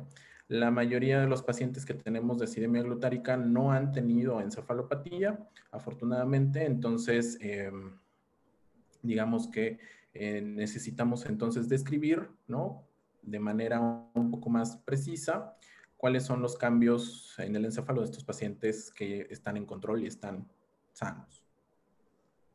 Gracias. Muy bien, muchas gracias. Y cambiando del tema de las preguntas, vienen las de fibrosis quística. Hoy sí le llovieron las preguntas al doctor Julián. Bueno, uno es un comentario de la doctora Ariadna González, que va junto con una pregunta en la que dice que de acuerdo a las guías internacionales de fibrosis quística, el estudio diagnóstico es cloruros en sudor, por lo que aún no se considera diagnóstico el análisis molecular. ¿Cuál es su opinión con relación a la propuesta que mencionó? Y pues también de la doctora Ariadna, le hace otra pregunta. A ver.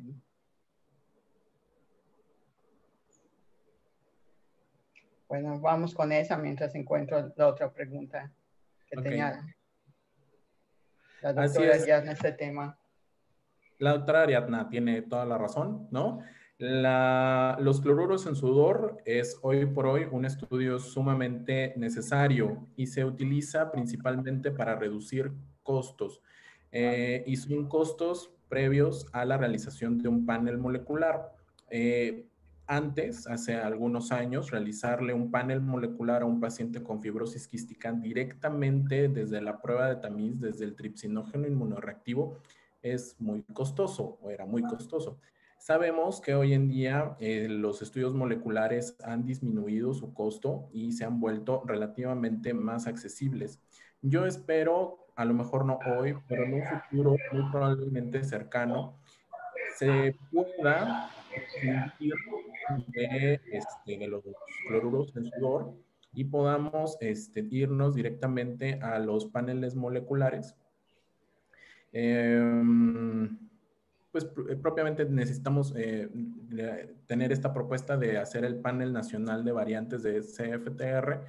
Yo creo que ya hay suficiente información a nivel nacional de las diversas etnias que existen en México y sus frecuencias en las variantes de este gen que nos pueda dar una idea de un panel que sea económicamente accesible y que las sospechas de tamiz neonatal empiecen a migrar desde este protocolo de tripsinógeno inmunoreactivo, cloruros en sudor y el panel molecular a tripsinógeno inmunoreactivo y el panel molecular. Es necesario todavía los cloruros en sudor, pero los que hemos tomado cloruros en sudor no me van a dejar mentir que es difícil, ¿no? Es muy complicado. Entonces, y también para los padres, y uno como genetista, ¿no? ¿Sabe qué? No tenemos todavía el diagnóstico, necesitamos esperar otro mes para volverle a hacer los cloruros en sudor.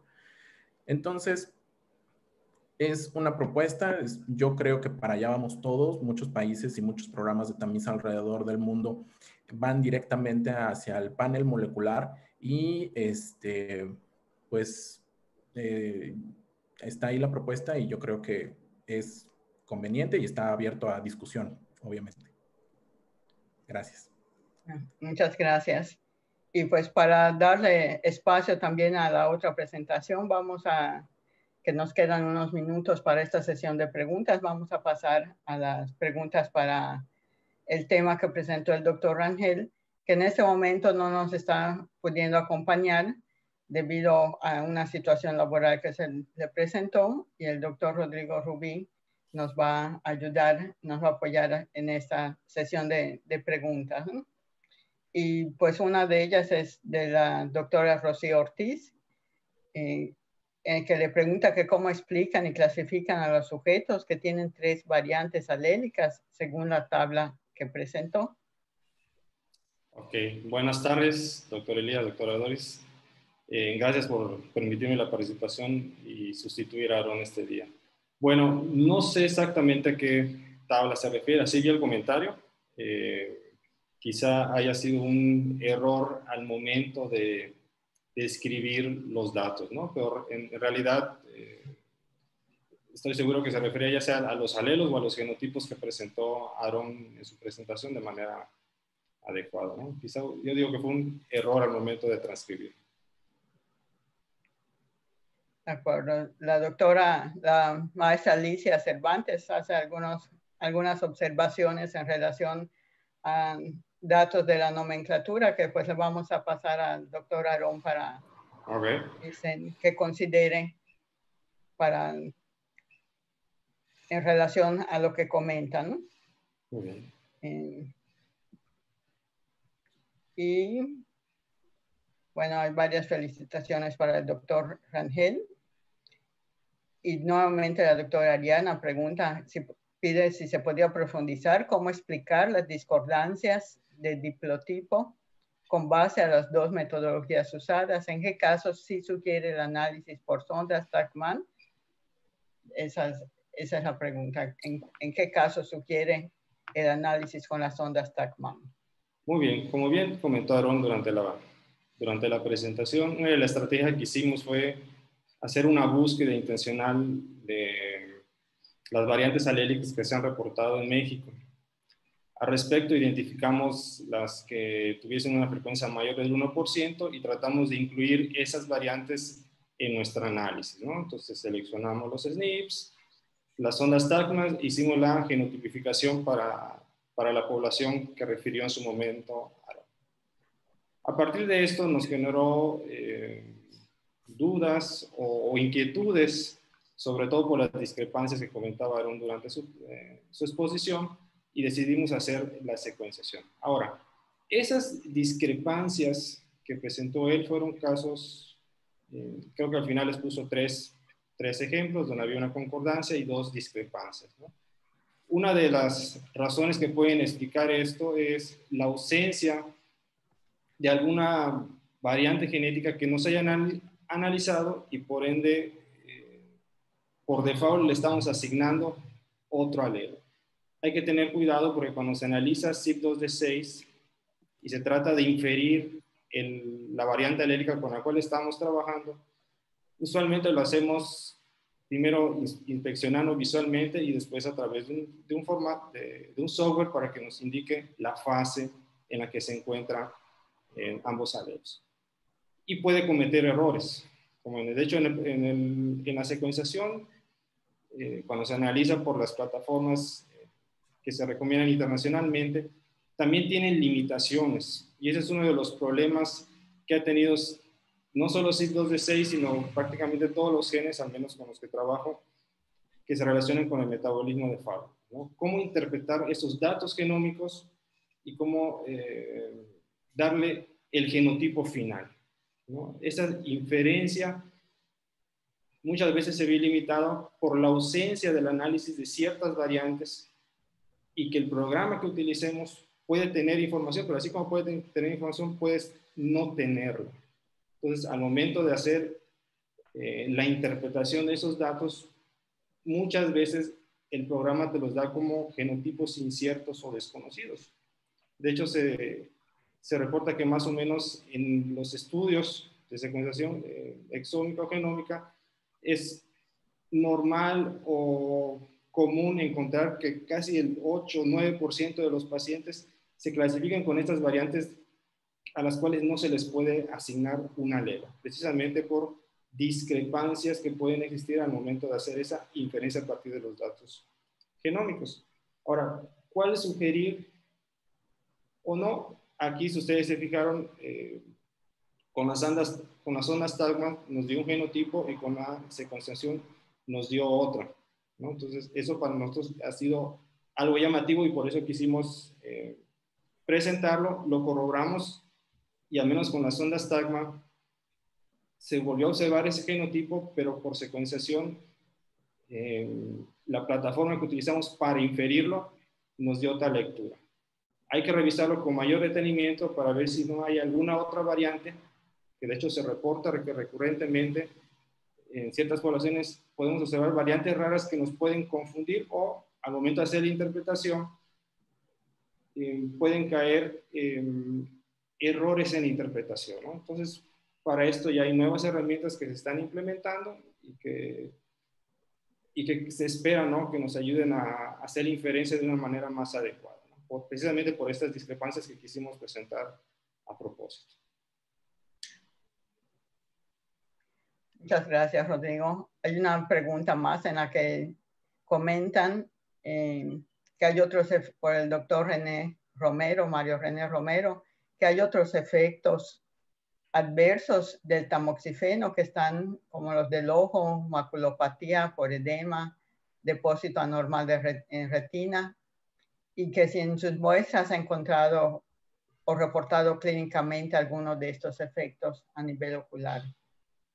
No, hasta ahorita no. De hecho, el más raro que encontramos fue el del engrosamiento endometrial, que hizo alusión a Aaron durante su presentación, y fuera de eso fueron consistentes. De hecho, no se presentó por el tiempo de la presentación, pero realmente en la literatura se han reportado muchos reacciones adversas y el número fue limitado. Claro que pueden haber, asumimos, y por otros estudios que estamos haciendo de supervivencia libre de enfermedad y supervivencia global, que no se reportan todos en el expediente, ¿no? Entonces eso puede ser una pérdida al momento de analizar que sale fuera de nuestro alcance. Una pregunta relacionada del doctor Gildardo Zafra, saber si con estos resultados que encontraron, los pacientes se les modificó el tratamiento con tamoxifeno. Ok, no, en realidad no.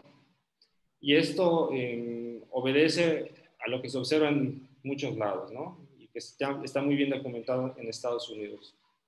La nula aceptación de esta información, ¿no? Y parte es por el desconocimiento que tiene el clínico y estamos tratando de presentárselo recurrentemente para que lo considere, ¿no?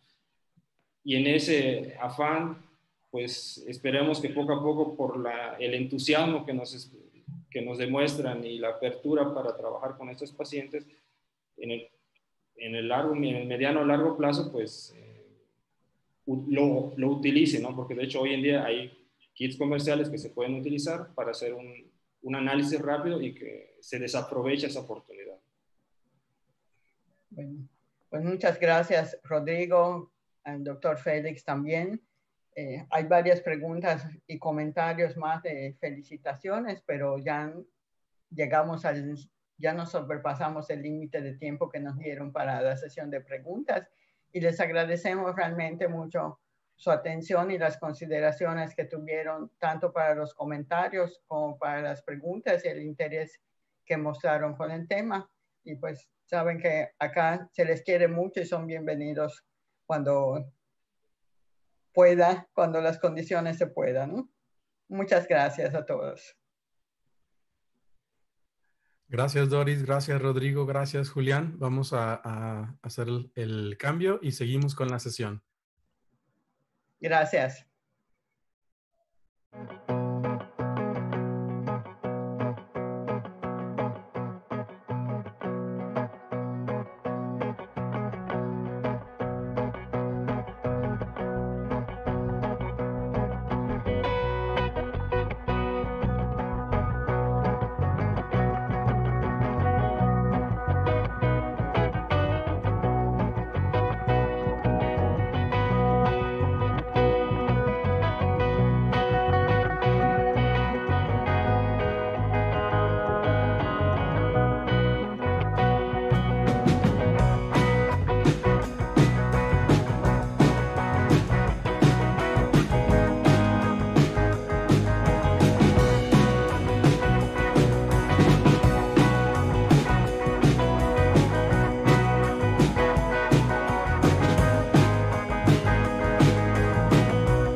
Muy bien, agradecemos nuevamente a nuestros colegas de Mérida. Deseamos que este huracán que está por llegar no cause tantos destrozos, que todos estén bien y resguardados. Y pasamos ahora a la sesión de asuntos generales. Estamos ya por concluir nuestras actividades mensuales. La última es la asamblea general que tenemos durante el Congreso Nacional de Genética, que va a ser en su modalidad virtual. Estaremos enviando la invitación a quienes van a participar en esta asamblea de acuerdo a los nuevos estatutos. Cabe mencionar que el acceso a la asamblea será independiente de que si se están o no registrados al Congreso. Toda persona que esté vigente y tenga derecho recibirá esta comunicación para que estén pendientes de sus correos. Les recordamos, ya tenemos las sesiones programadas para el próximo año. Están a su disposición en esta misma página para que lo revisen y esperamos también pronto tenerlas de manera presencial. En relación a las convocatorias que cerraron en este año, tenemos la de reconocimiento en la contribución al desarrollo de la genética humana. Estamos ya revisando las propuestas y el anuncio de la persona ganadora se hará a partir del día 16 de octubre en nuestras redes y en nuestra página para que estén pendientes. También la convocatoria para premios a las mejores investigaciones en el campo de la genética humana ya cerró.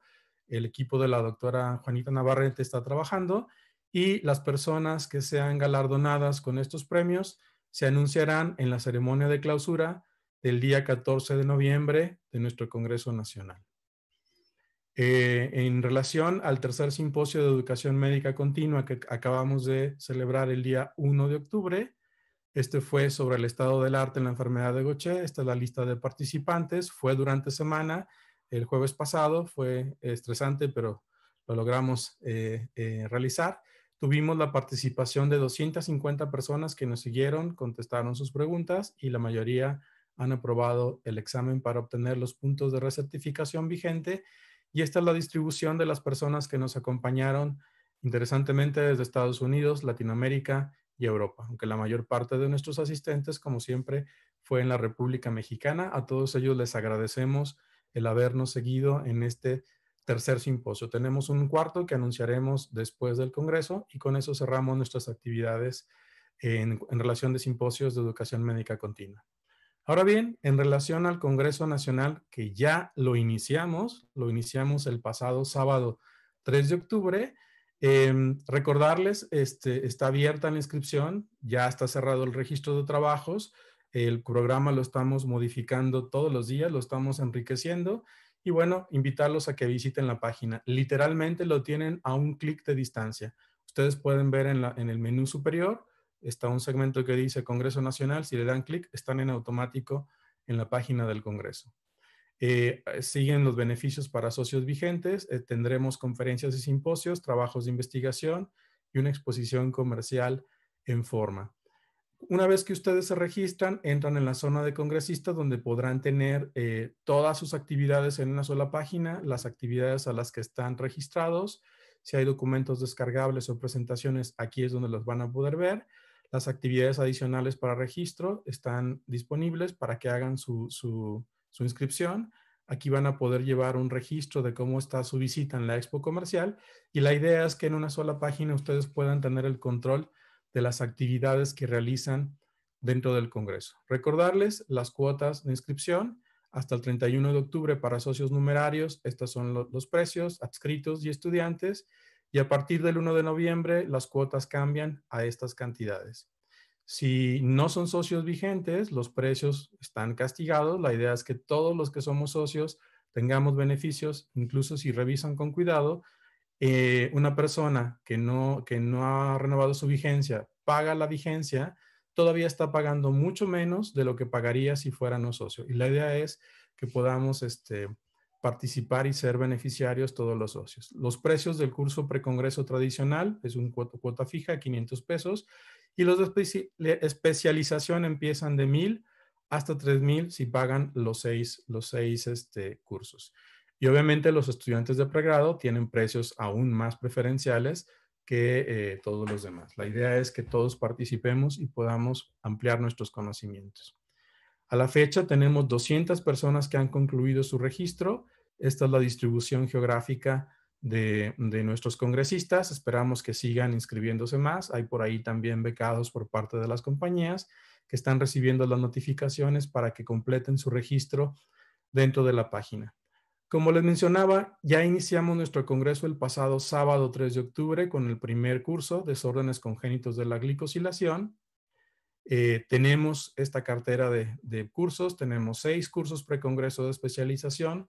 El curso tradicional, contamos con 66 profesores nacionales y extranjeros y a la fecha tenemos registrados ya casi 300 personas participando en nuestras actividades precongreso. Recordarles que la inscripción a estos cursos son independientes de la inscripción al Congreso. Si ustedes deciden tomar solo un curso precongreso, lo pueden hacer, aunque no tomen el Congreso. Y esto es precisamente para que estos cursos, que son de interés de algunas áreas relacionadas con la genética, puedan tomarlos si así lo desean y no necesariamente inscribirse al Congreso.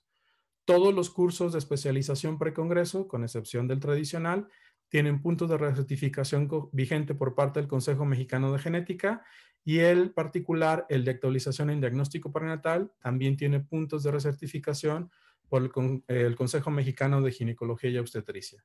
Los invitamos a que revisen los programas.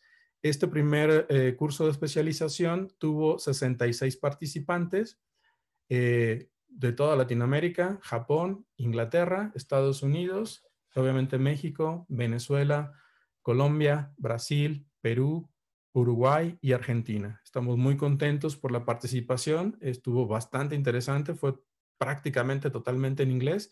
La participación fue muy, muy efectiva y estamos muy contentos con los resultados. Recordarles nuestras conferencias magistrales. Tenemos ya invitados especiales. El anuncio lo haremos, la notificación oficial se las haremos llegar en las próximas semanas. Tenemos también conferencias y simposios. Estos son de 8 a 10 de la mañana. Esta es la lista de 12 simposios que hemos preparado para ustedes. Los programas se están actualizando en la página. Ustedes pueden dar clic en cada uno de los simposios para ver la descripción del temario completo. En esta ocasión, todos los simposios van a ser de 8 a 10 de la mañana. De 10 a 12 tenemos la expo comercial. De 12 a 2 las conferencias magistrales. De 2 a 4 de la tarde las conferencias patrocinadas. Y en la tarde tenemos las presentaciones de pósters. Estas son los simposios patrocinados. Tenemos a la fecha 9 patrocinadores. Los horarios de sus presentaciones son de 2 a 4 de la tarde. Y en relación a los trabajos libres, agradecemos a 59 revisores independientes que nos ayudaron a revisar todos los trabajos que llegaron. Esta convocatoria cerró el 15 de septiembre, no hubo prórroga. Y tenemos actualmente 99 personas que hicieron su registro y en los siguientes días estarán recibiendo las notificaciones de aceptación de su trabajo, los que así fueron aceptados, y las instrucciones para hacer la grabación de su trabajo. Estamos muy contentos con la respuesta que tuvimos, sobre todo por la modalidad que es un híbrido entre una presentación oral y una presentación en póster, pero creo que entendimos bien la intención. Tenemos actividades sociales con actividad virtual que me gustaría platicarles un poquito. La primera actividad es la cata de vino, que está programada para el lunes 9 de noviembre, la Casa Comercial Rivero González.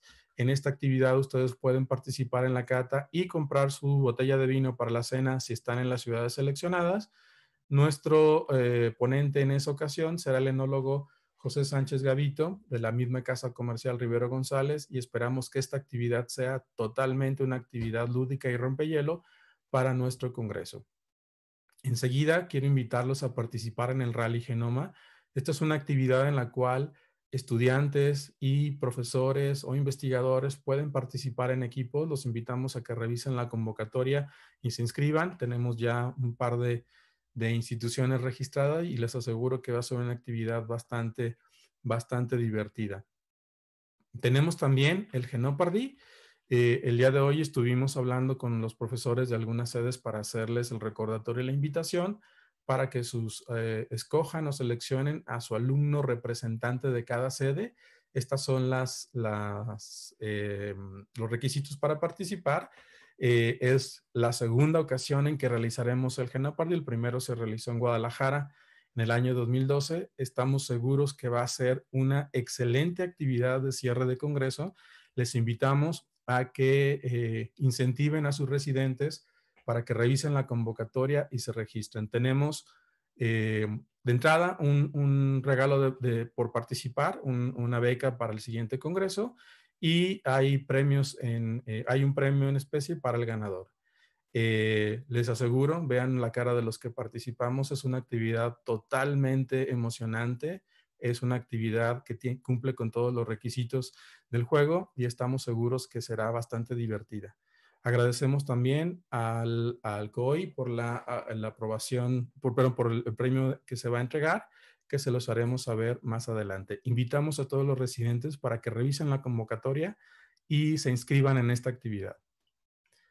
En relación a la cena de gala, está ya habilitado el registro si entran ustedes a la zona de congresistas. Tenemos solamente esta actividad para 7 ciudades: Monterrey, Guadalajara, Morelia, Ciudad de México, Puebla y Mérida. Esperamos que haya participación y creemos que va a ser una actividad interesante también el poder interactuar, aunque sea de manera virtual, durante la cena de gala para poder celebrar este congreso.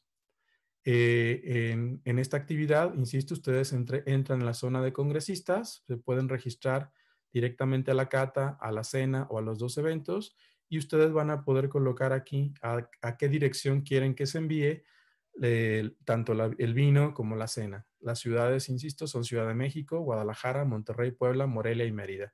De hecho, al momento de que ustedes se registran, si su ciudad no está incluida, bueno, esta actividad no les va a aparecer como disponible.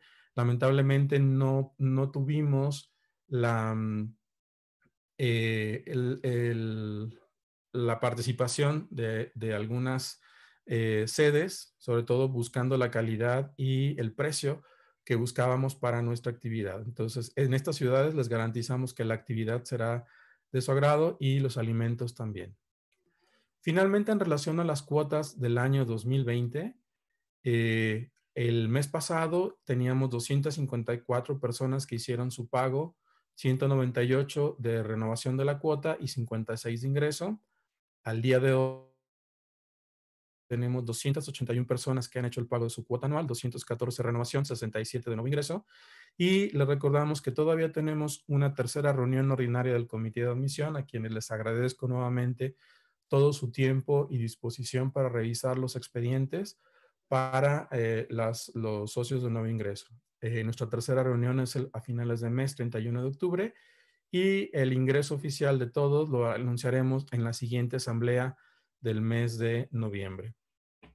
Recordarles, los datos de nuestra cuenta bancaria para cuotas anuales y cuotas de ingresos siguen vigentes desde el 1 de enero hasta el 31 de diciembre.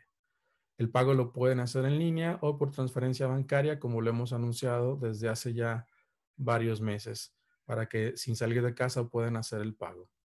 Tenemos otros eventos, les invito a que revisen normalmente en nuestra página. Esta es la sección de la página que más se actualiza. Cada semana entran y salen actividades que consideramos pueden ser de su agrado y sobre todo para expandir nuestro conocimiento en áreas de la genética.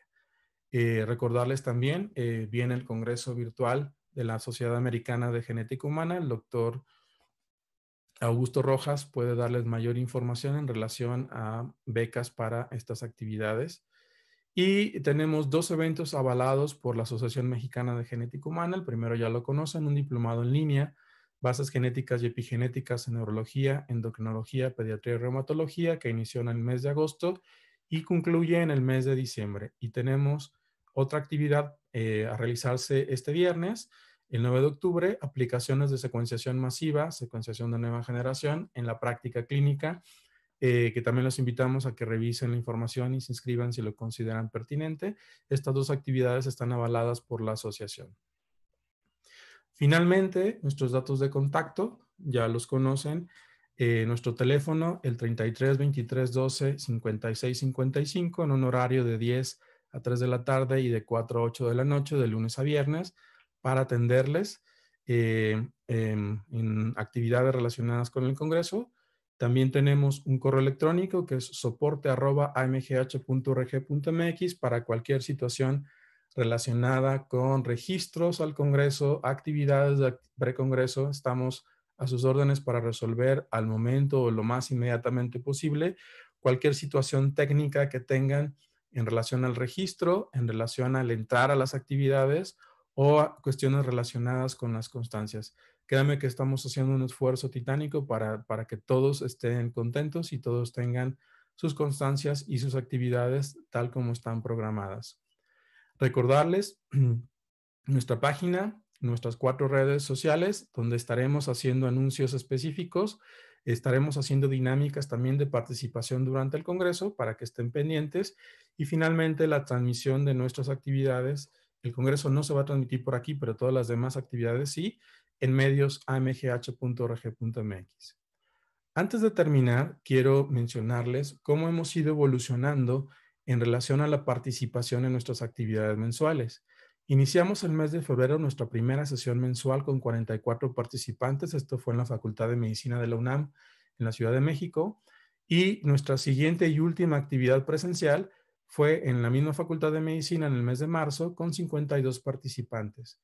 A partir del mes de abril y hasta la fecha, todas nuestras sesiones mensuales han sido virtuales o por transmisión en línea, pero es importante notar cómo, conforme ha ido aumentando conforme ha ido pasando el año, hemos tenido una mayor participación hasta llegar a 300 personas en el mes de julio y nos hemos mantenido en esas cifras en los meses siguientes.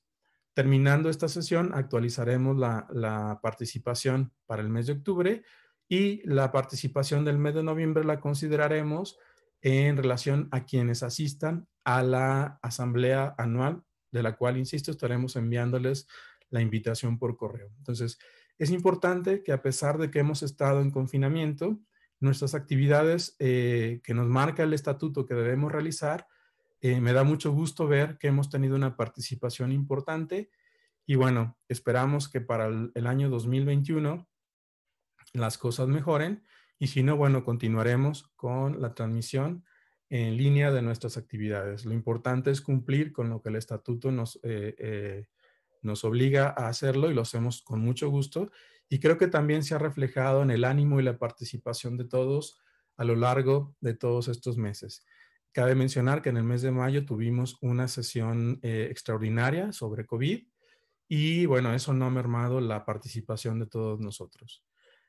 Hasta el mes de octubre hemos también generado 1,765 constancias de asistencia para las personas que han participado en estas actividades y que pueden descargar en la sección de descargas de constancias de su perfil dentro de la página. Entonces creo que eso también nos permite mantenernos actualizados, sobre todo en cuestiones operativas o constancias que tenemos que hacer con nuestras instituciones de trabajo, con ACID o con otras entidades. Bueno, esta es también una actividad que podemos validar. Y recordarles también que durante la pandemia, la asistencia a las sesiones mensuales también tiene un puntaje especial por parte del Consejo Mexicano de Genética. Y sin más, no me queda más que agradecerles por su asistencia en todo este año. Ha sido un año complejo, ha sido un año que nos ha presentado retos importantes, pero creo que como asociación hemos logrado sortearlas. Estamos seguros que el Congreso va a ser una actividad muy efectiva y bueno, no me queda más que invitarlos a participar cada fin de semana en los cursos precongresos. Participar en el Congreso, les invito a que consideren una actividad totalmente todas las semanas, desde las 8 de la mañana hasta prácticamente las 7, 8 de la noche. Tenemos 2 asambleas, la asamblea del Consejo, que también el Consejo les enviará a ustedes la invitación para participar y esa también es una actividad que no requiere la inscripción al Congreso. Es importante mencionarlo, las asambleas, tanto del Consejo como la asociación, quien tenga derecho a asistir, tendrá el derecho a asistir y a participar en la asamblea de manera virtual, independientemente de si se inscribió o no al Congreso. Y creo que eso también es una actividad que vale la pena mencionar para mantener nuestra vigencia y nuestra actividad y nuestra participación en las actividades que así lo requiere por estatuto de la asociación. Sin más, les agradezco a todos su participación y los espero ver en la asamblea y en las demás actividades de la asociación. Quiero resaltar la invitación para los residentes para que se inscriban al rally y al Genopardy. Y bueno, a quienes no podemos inscribirnos, los invito a que sigamos las actividades porque van a ser muy divertidas y les aseguro que las actividades académicas del Congreso también serán bastante informativas, actualizadoras y generadoras de más conocimiento. Muchísimas gracias por su asistencia y por su participación. Síganse cuidando y nos vemos en las actividades del Congreso. Muchas gracias.